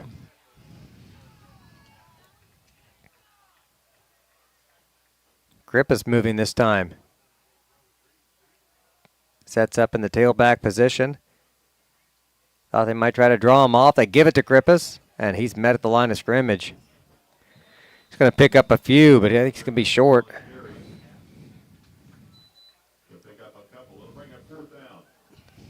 They gave him more than I thought. Yeah, they did. 4th and 1. They might try to go for it here. They're going to let time expire. But deep in your territory, that's a tough place to go for, but we'll find out in just a moment. Tigers up 5, 12 more minutes to go. We'll be back in just a moment on the Paris Sports Network. Make plans to attend Lake Ridge Christian Church this Sunday, either for their traditional service at 8 a.m. or their contemporary service at 10:30 a.m. There's something for everyone at Lake Ridge, from infants to the more seasoned generation. Visit their website at lakeridgechurch.org or find them on Facebook to watch their service each Sunday morning at 10:30.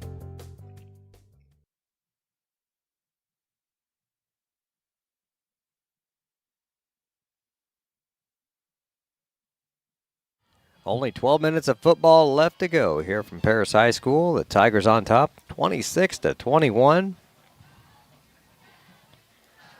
All that scoring we had in the first half in the third quarter was scoreless, but boy, Newton threatened. Yeah, they did. Our offense is kind of dried up for the Tigers. Spurts here and there, but just unable to sustain the drive. And I think we might punt after all. I see Maddox coming back in. Gonna say I'd hate to not get that deep in our territory.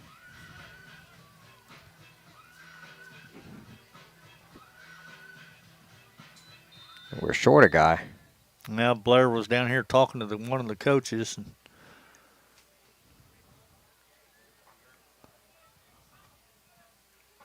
I'm not sure if they're totally, yep, they're sold out for the punt return. Good kick.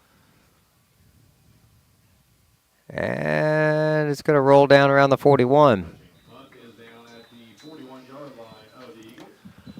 That's still good field position, though. Yes, it is. Defense has got to come up with another good stop here.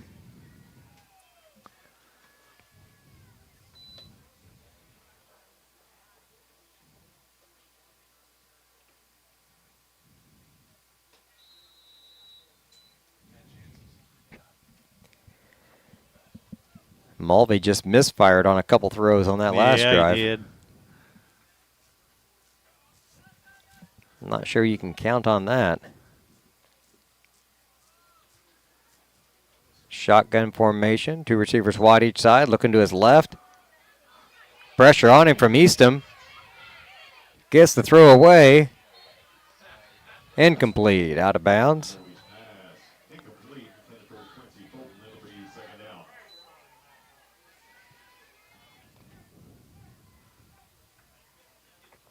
Mulvey's done pretty good considering the pressure he's had on him. He's had a lot of pressure on him. Looks like 70's coming out. That's going to be Drake East, and Kipton Bradford came in this time, so we're giving up a lot of size for quickness. See if Kipton blitzes. He's up on the line on the left side. A little hitch out there is complete. They're going to get him out of bounds around the first down marker. Right at the marker. Yep, first down. They're quick on those hitches out there, too.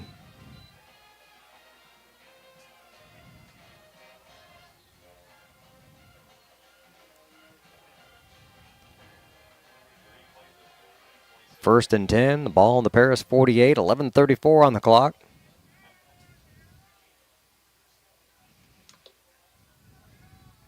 Play clock down to 10. Looks right and left, slips. Fumbles. Loses the ball and falls on it.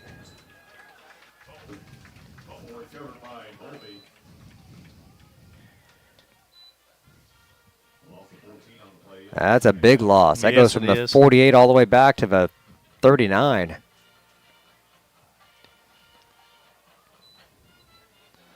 Loss of 13. Yeah.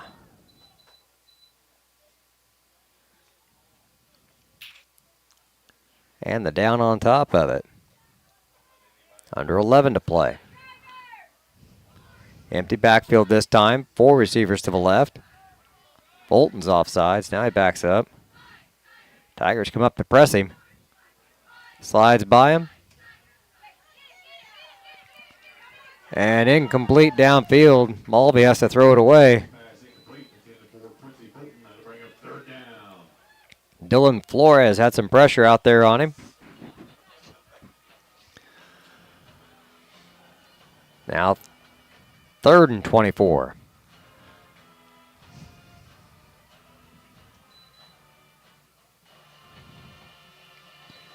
Tiger defensive linemen are pursuing out there. Yeah, they are. Mulvey's not the fastest guy we've seen this year at quarterback. But he's got just enough speed. He's just staying just arm's reach away from us every time.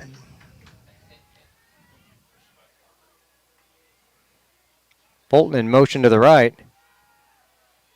Here's a screen pass back this side. There it is! Oh, they lit him up that time. Levi Bartley was on top of that one. That was complete to homer, and he's still feeling it. I don't think he gained anything, did he? Maybe a yard? Maybe a yard. They're going to say 4th and 23. I'll give him a yard.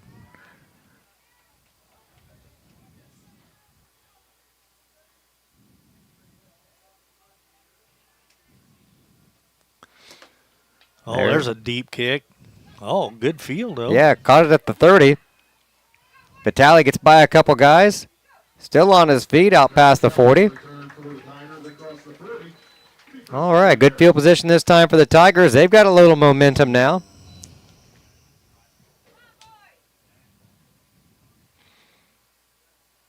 Well, I just can't stress enough how big a defensive play that was by Levi Bartley.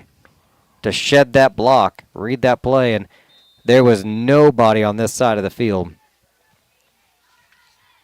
If he doesn't make that play, that's a first down. Yeah, for sure.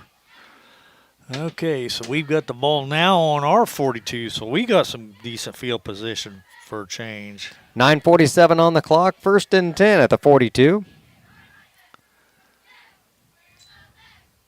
Grippett's in motion. They give it to him, and he sidesteps a couple guys. Boy, they shorted him a yard. Well, they had him dead to right back about the 33-yard line, but he sprung through and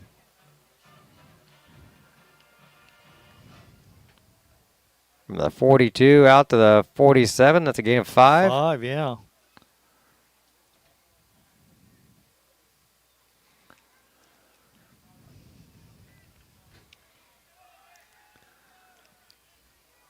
.905 on the clock. Dawson Rogers in motion. He'll take the pitch. He's hit behind the line. Yes, he is.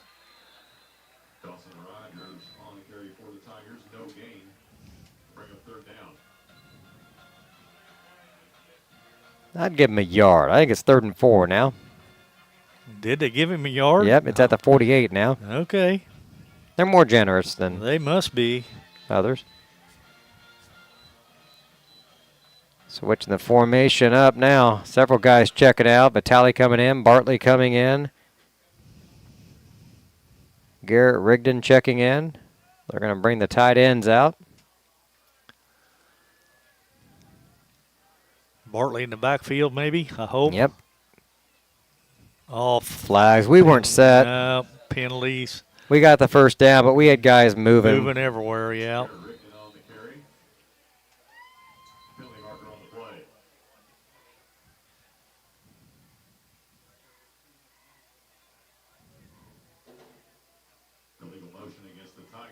Yep, illegal motion, the call. That one's going to come back.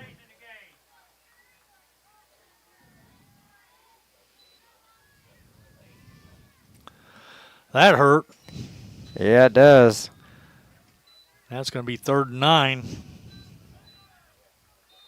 This whole side of the line, guys weren't up there yet. Same formation. We're going to leave the tight ends out there. Play clock is running now. Game clock at 8:06 and ticking.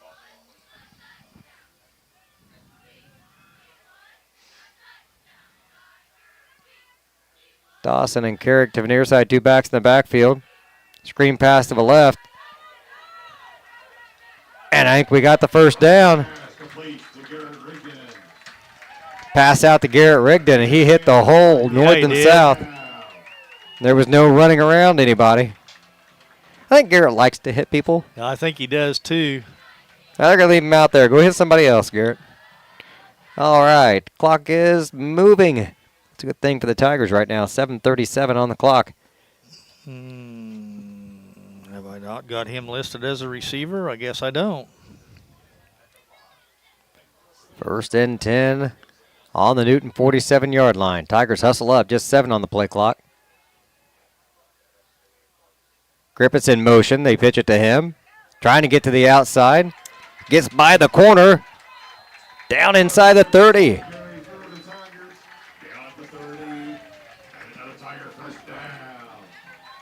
Big game for the Tigers. 17-yard scamper down the right side. He found him a hole around the right end and then just outran everybody to the side. 1st and 10 Paris on the Newton 30-yard line.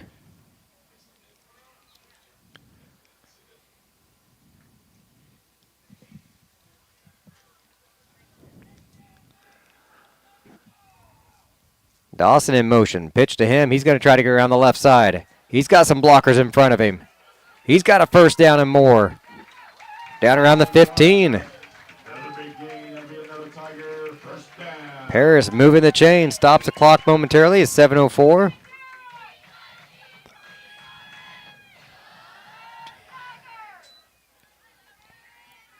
They're going to mark it at the 17 for him. At the 13-yard line. He's a little slow to get up. They're going to let him get a breather here on the side. It's an even 100 yards for Rogers, rushing the ball on 16 carries. 6:38 to go. Kripp is in motion. They pitch to him. He goes right up the middle, shy of the 10.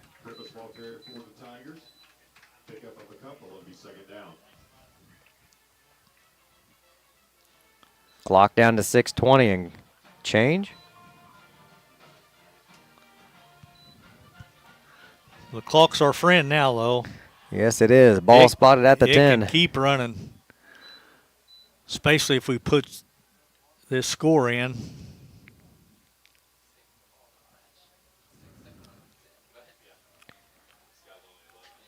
Play clock down to 9.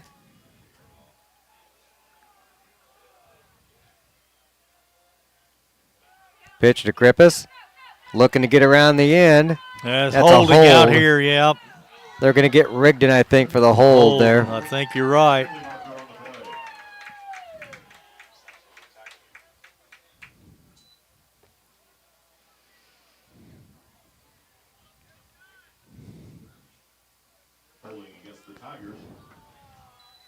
5-yard penalty from the spot to remain second down.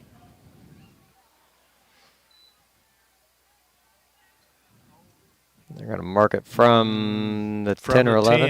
10. Yeah, it looked like from the 10. It must have been the 11. Yep. All the way back to the 21.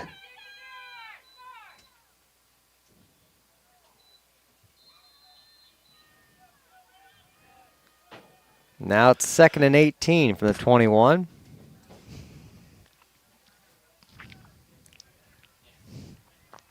Couple plays like we just had, and we'll pick that right back up. So, yep. Come on, guys. Grip is in motion. They pitch to him. Keeps it up the middle. And not a whole lot there.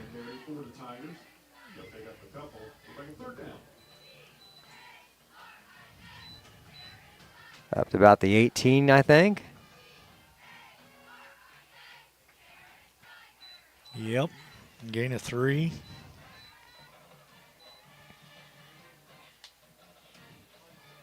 Third and 15.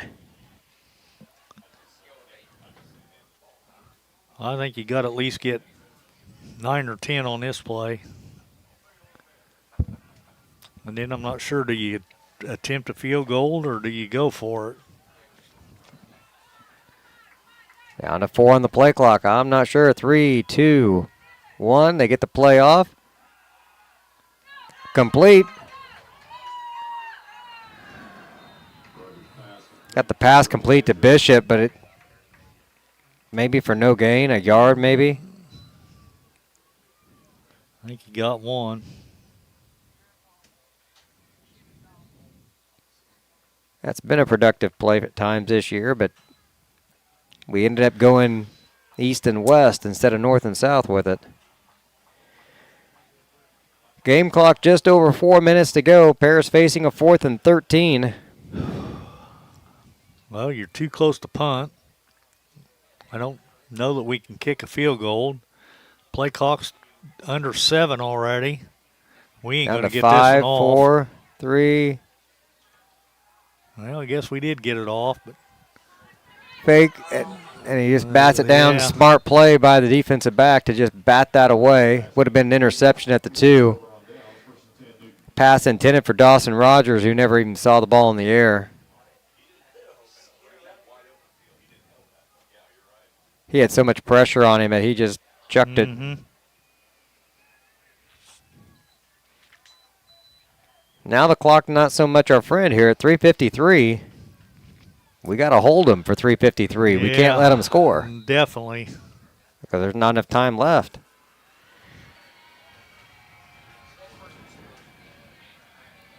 Mulvey spreads them out. 3 to the left, 2 to the right. Fulton in motion to the right. They're going to flip it out to him. Tigers are on him. They're on him, yeah. He got about 4 on it. Does get out of bounds and stop the clock for the moment. And they're going to mark him out at the 20-yard line.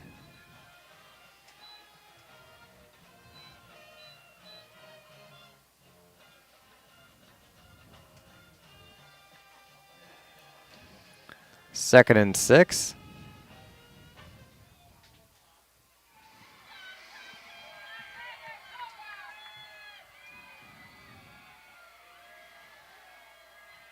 East showing a blitz here on the right side. Quick slant, complete for a first down.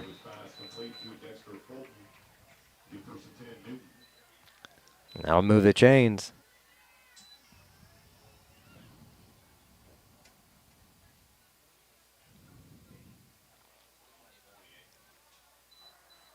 Three and a half minutes to go.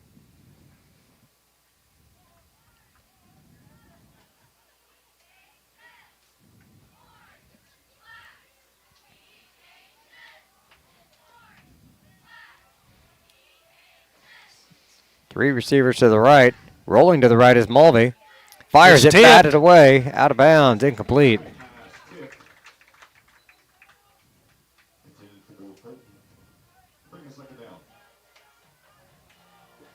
Tigers got a hand on it.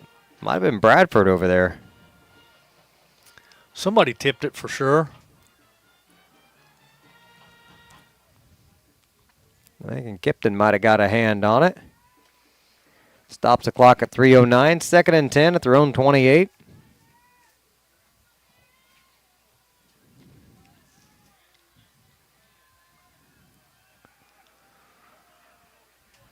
Keep an eye on Fulton. He's the wide guy all the way to the right this time. He's downfield and is intended for him out of bounds.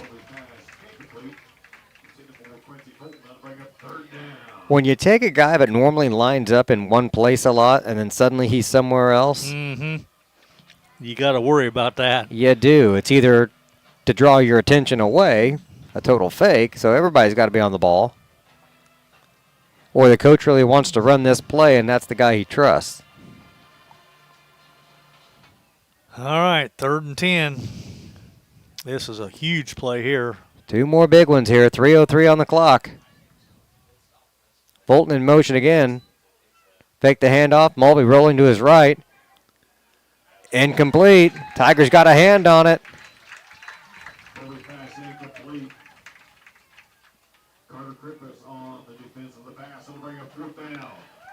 Who was the intended receiver, could you tell? I could not. I didn't hear a name. I heard Krippus. Yeah, Krippus was on defense. 4th and 10, 2:57. They're sending the punt team out. I'm not buying this. They're pretty deep. I think they can stop us and get it back. Runs up with the ball, punts away. Vitale over the shoulder, almost lost it. Picks it back up. And gets out past the 45, but gosh, that was scary. That was scary.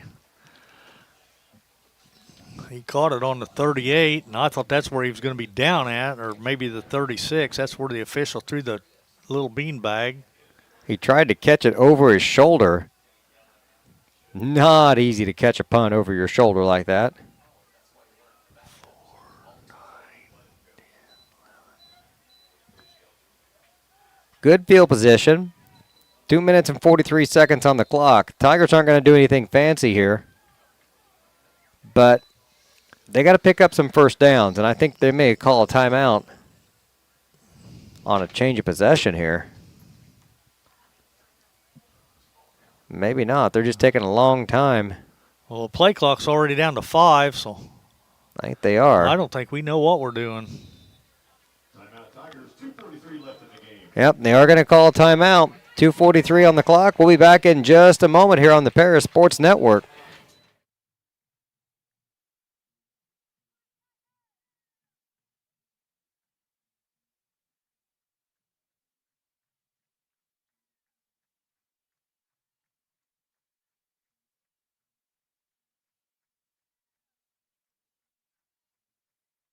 We haven't even.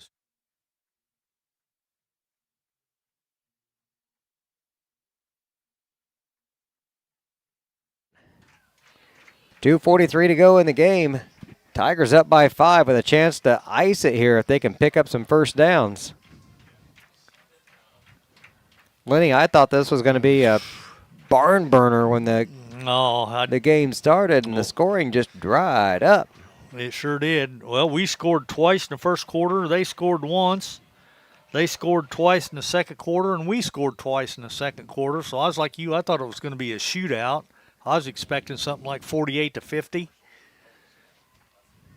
The offenses were rolling in the first half, and defenses have made some adjustments here in the second.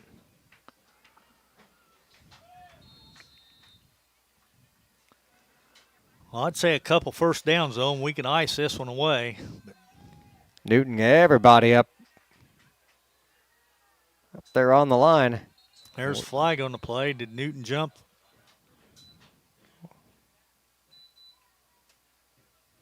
I hope so. False start. Oh, man. That's bad. That's not the way you want to start the drive. Not when you have a timeout you're coming out of. You're not rushed.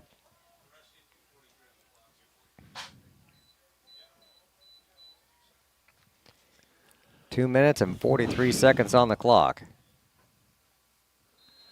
Yeah, but now it's 1st and 15 instead of 1st and 10. Yeah, So Newton's got plenty of timeouts.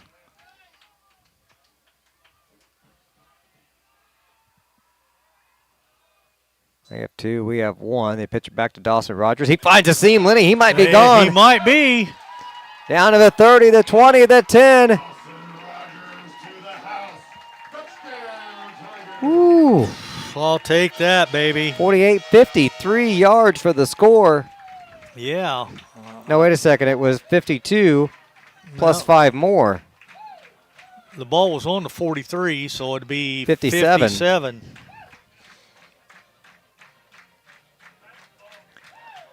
Broke one open.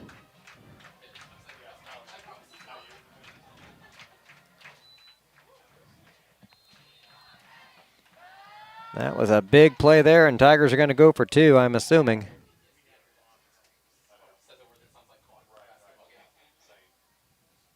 They are huddled up, and they will. 10 seconds on the play clock, down to 8.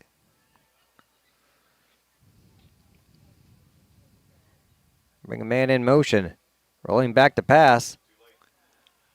And the pass is complete. Garrett Rigdon for 2. Rigdon says, I'll kick it through or I'll catch it through. Either way. Gets more points for catching it. 34-21. Tigers up by 13. 2.5 minutes to go. We'll be back in just a moment on the Paris Sports Network. The Paris Sports Network would like to thank our affiliate sponsors, Paul and Kathy Porter, Steve and Lynn Young, Greg and Sherry Henson, Will and Mary Ann Majors, White Sheet Metal Heating and Air Conditioning, and the Mary Lou Pine family. Lanny, that was a big score there for the Tigers. Yes, definitely. I did not have that on my bingo card there. I'd have been happy with running the clock out, but I will take it.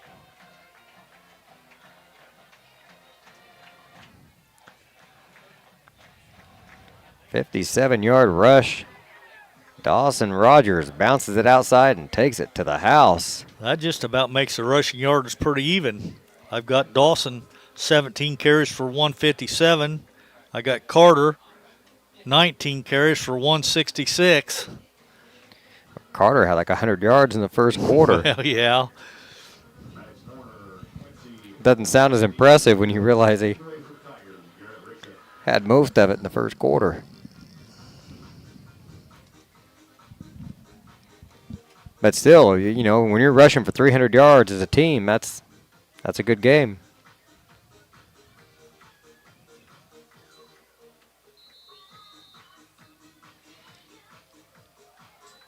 High kickoff.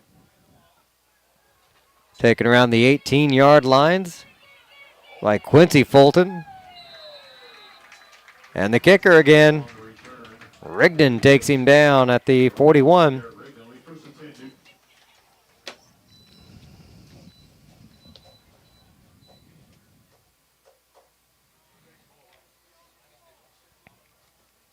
So 1st and 10 at the 41, 2:28 to go. This game is not over, though. No, it's not. The way they've thrown the ball tonight. They can score in like 10 seconds. Yes, they can. We just did. It can happen. Tigers going to come up and press a little bit. Mulvey rolling to his right. Pressure on him.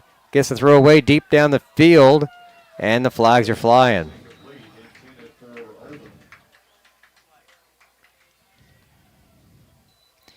I'm assuming they're going to call pass interference on that one.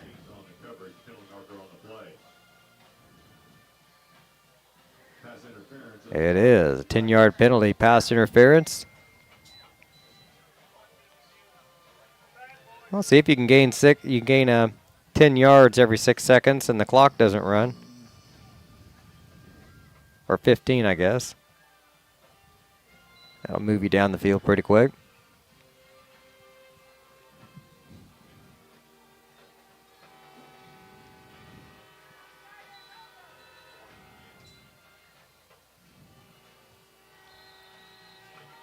First and 10 now from the Paris 44. You hear the train in the background. Perfect timing. Wolf in motion to the right. Look to him on that swing pass. There he is. And good Somebody open was field out tackle. there, though. Dawson Rogers with a good open field tackle on Wolf. Give up some yards, but you keep him in bounds, and we got to keep the clock running, yeah. It's a 2-possession game, so let it run inside of 2 minutes now.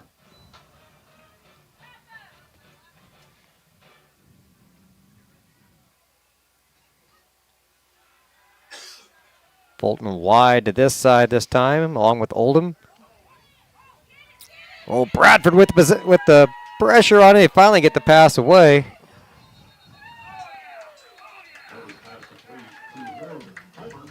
And Homer ain't getting up this time. He is rocked.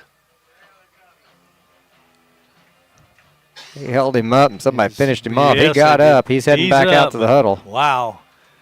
I'll bet he don't know what day it is, though. Made it to the right huddle. That's something. 1:15 on the clock.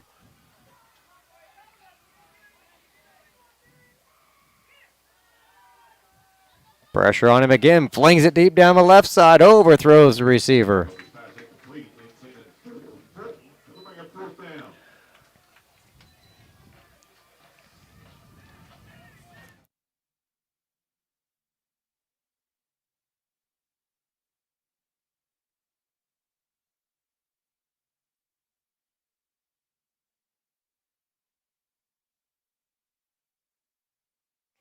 .102, Lenny. 4th down, 4th and 6. So if we stop them this time, it should be.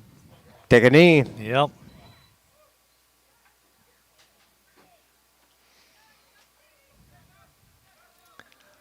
They got guys going everywhere. Flinging stuff off the field and. Quick out. Incomplete. Yep. Offense heading back onto the field for the Tigers. Turnover on downs.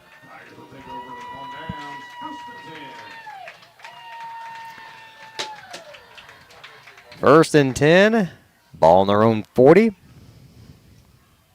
57 seconds on the clock. Couple knees will do this one in. Newton does have 2 timeouts, but they're down 2 scores, so.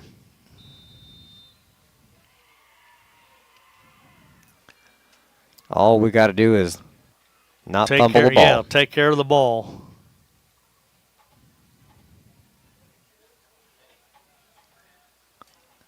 Eight seconds on the play clock. Man in motion. They're going to run a play. Griffith's doing his best to stay in bounds. He's got the first down.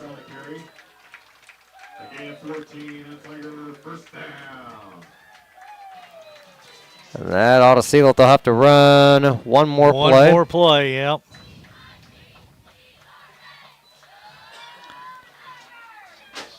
Moves it out to the 46.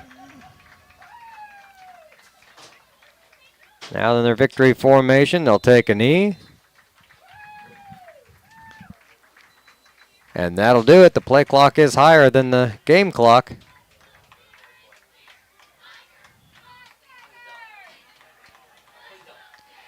They don't need to run another play. No, they don't. Not by my math. Nope. They finally did the math themselves. Just stay out there for a second, guys. Tonight's victory is the 100th career victory for Coach Jeremy Clodfelder. Tigers win at 34-21. Coach Clodfelder picks up his 100th victory with the Tigers. Lenny, who was the last who was the last Ferris Tiger coach to get 100 wins? Boy, I don't know. Ever? Maybe Nebs. Maybe. Yep. I don't know. That's something I'd have to look up. That was a long time ago. That would be back in my era. He was head coach back when I played. But I don't know if he coached that long to get 100 wins. I don't know that. I don't know. It'd be a stat to look up. So he puts him in in some rare territory there for the Tigers. So congratulations to him as Paris moves to 4-2 on the season. We'll take a break, be back with some post-game stats and a chat with Coach Claude in just a moment. The fireworks are going. We'll be back in just a bit on the Paris Sports Network. With 2 convenient locations in Paris and Kansas, Templeton Funeral Home is always there providing the care and service you and your loved ones deserve. Pete, Mark, and the staff at Templeton Funeral Home would like to wish all the Tigers the best of luck this season. Go Tigers!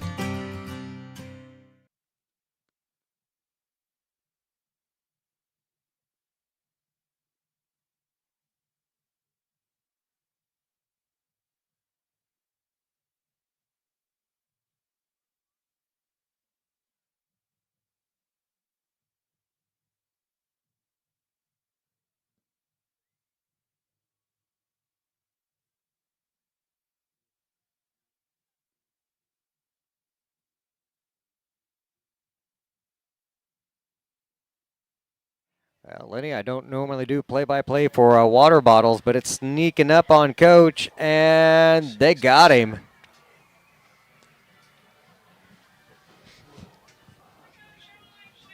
Drake East and Carter Eastham snuck over here, picked it up, and made it all the way across the field before dousing Coach and anybody else unlucky enough to be nearby. They got him, huh? Hope I didn't get any like saxophones or clarinets or anything over there with that stuff. I could be kind of sticky in the pads. So big congratulations to Coach for his 100th victory. And the players celebrating with him in big fashion. Glad he could do it at home too. Yeah, that's cool. That is awesome. Let's see. Good enough there. The players still going to chat with the coach. They were hanging out with the band there for a moment, but they're going to go out and do their own thing now. I'll look at the schedule real quick for the Tigers coming up. The season's slowly starting to tick away. Only 3 more games on the schedule. Next Friday, we are away at Olney. That'll be a tough one. Well, they'll all be tough from here out. Robinson away the week after that on the 17th. And then we wrap the regular season up on the 24th at home here against Casey. So only 3 more games to go. Feels like we just started a week or 2 ago. Yep.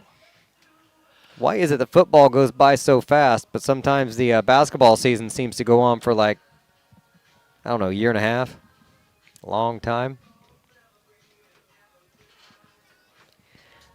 You brought a fan club tonight. I do. Twin granddaughters down there, Bailey and Paisley. They were out here at the game tonight, so I know Staley and Hallis was here. Well, they were out there in their cheerleading get-ups, though, weren't they? Staley was. Hallis came out in his black jersey. He was part of the 3rd, 4th grade JFL team. So okay, were the twins, were they cheering? I don't think they did this year. They have in the past, okay. but I don't I think knew they had. I don't think they are this year.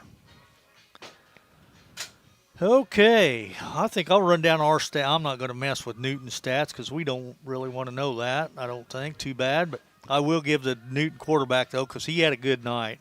He was 23 out of 42 for 270 yards, 3 touchdowns, but he did have the 1 interception that was returned for a touchdown. So barely 50% completion percentage, but it's like all of his completions were big completions. I mean, they were a lot of them were, yeah, big first downs kind of things. Dexter Fulton had, what did he have? 1, 2, 3, 4, 5, 6 out of 12 for 86 yards, and Quincy was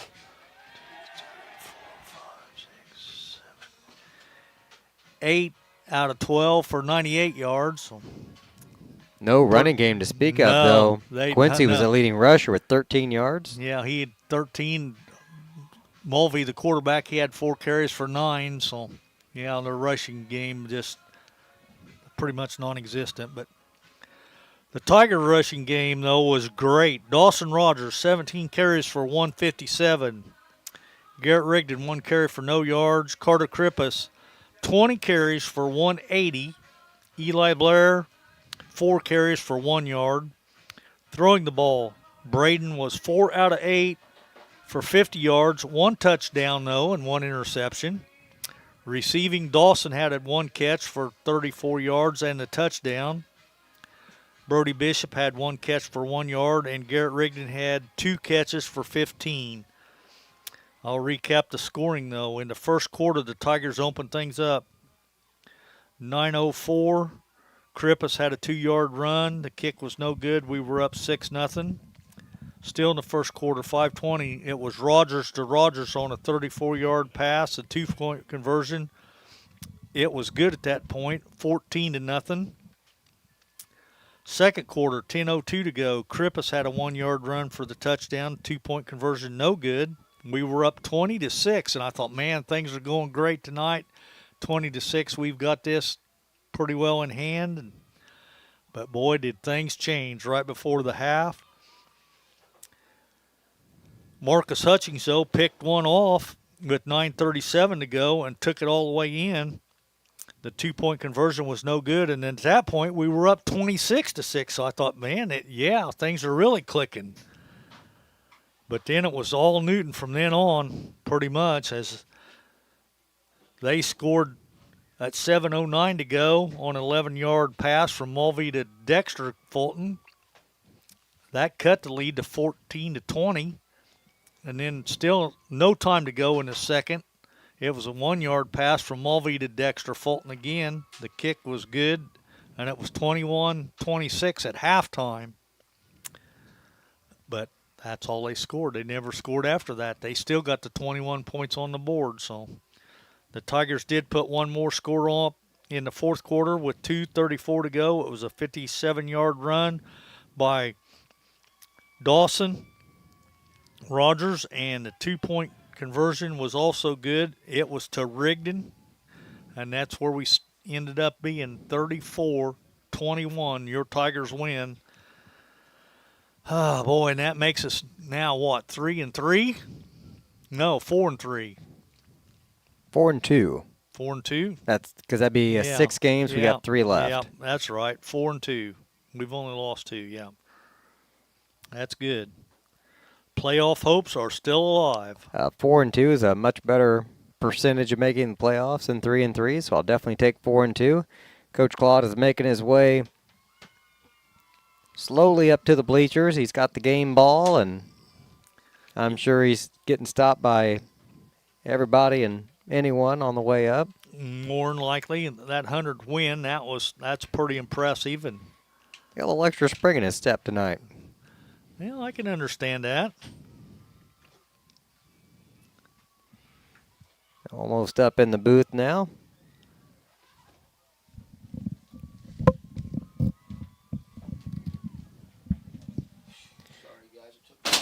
Well, Coach Claude coming up here. Congratulations. Thank you.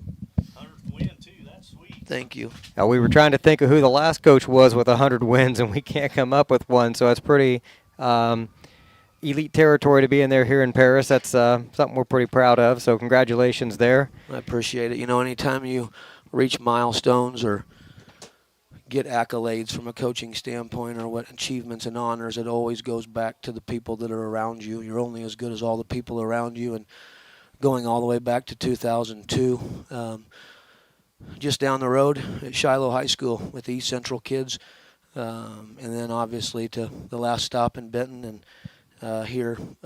It's been about the players and all the coaches and support staff and trainers and all the administrations and school boards and teachers who have been supportive of our program. So not about me, obviously. Tonight I appreciate the gesture and the game ball, and it does mean a lot. I'm just a small town kid who loved football, and my community had me fall in love with football at a young age, and I never had to put it down, thankfully. So, all right.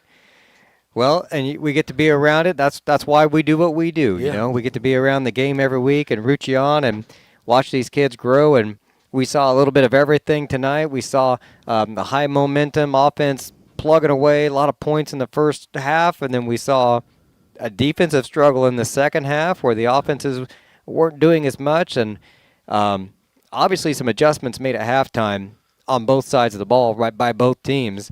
And I saw guys stepping out there tonight.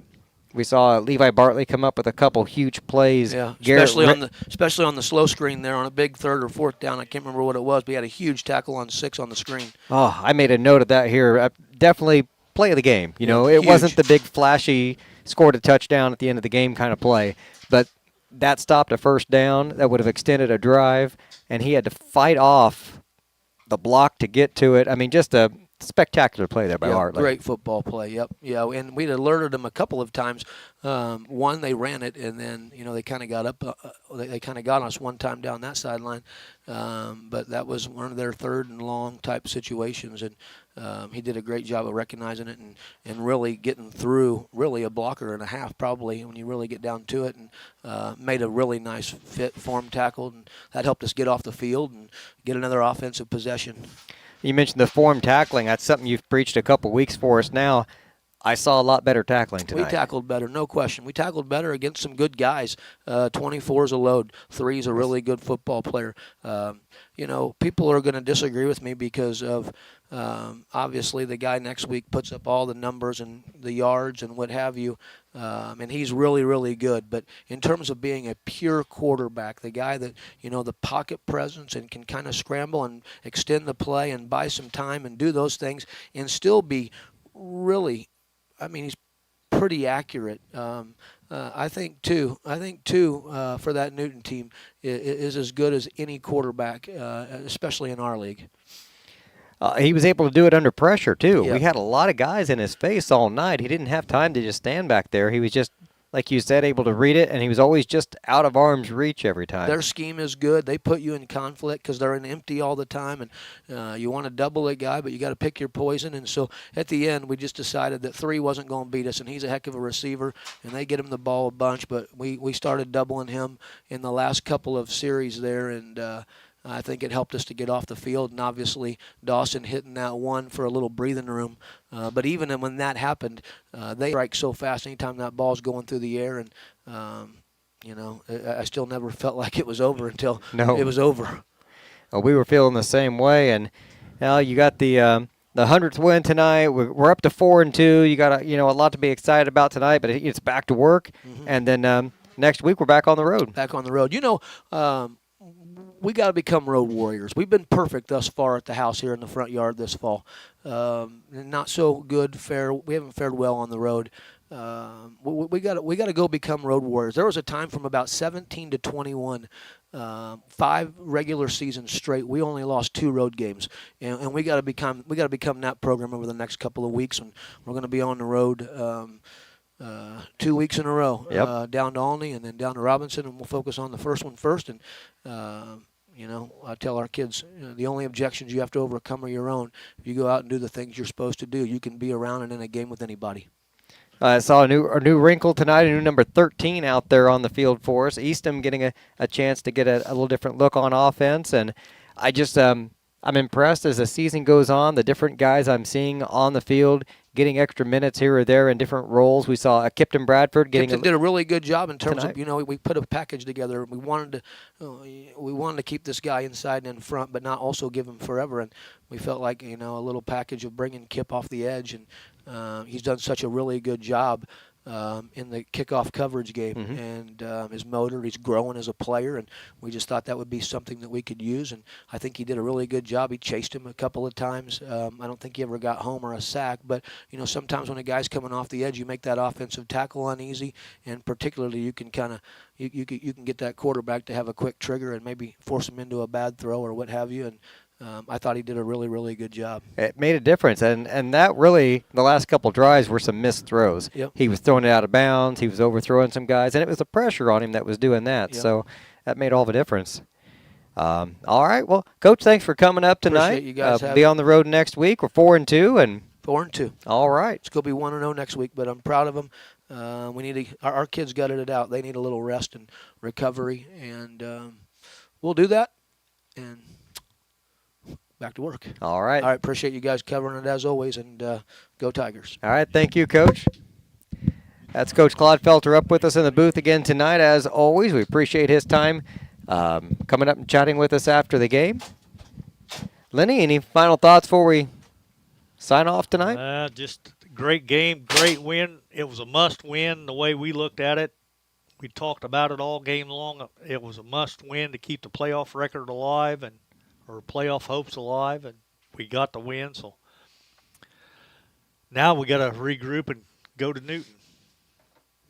Well, or to go to Olney. I mean, we played Newton tonight. Go to Olney. So that won't be easy. That won't be easy. No. Olney and Marshall were playing earlier tonight. I don't have a final score yet, but Jeff showed me Marshall was up on Olney at halftime, 28-14. Sweet. Yeah. So that's always a good sign there. Marshall good sign, get it done tonight, at least in the first half. Yep. All right. Well, I want to thank everybody for tuning in tonight here and watching the game with us. If you'd like to be a sponsor and help us out, get a hold of myself or Lenny or Jim Blue or Clay Bess or Jeff Chambers. Any one of us would be happy to help you out there. I also want to thank Nathan Bell helping us out with some of the technical stuff tonight and running the computer for us as well. I'm BJ Pheasant with Lenny Irwin, and you've been watching Paris Tiger Football here on the Paris Sports Network. You've been watching Paris Tiger Sports on the Paris Sports Network, brought to you by First Farmers Bank, Ingram Waste Disposal, Farm Credit Services, Templeton Funeral Home, Longview Bank, Chip and Bethany Keys at Seed Solutions, Terry Elston State Farm Insurance, Stewart and Carroll Funeral Home, the Crispin Farm Center, Country Financial, and our affiliate sponsors Paul and Kathy Porter, Steve and Lynn Young, Greg and Sherry Henson, Will and Mary Ann Majors, White Sheet Metal Heating and Air Conditioning, and the Mary Lou Pine family.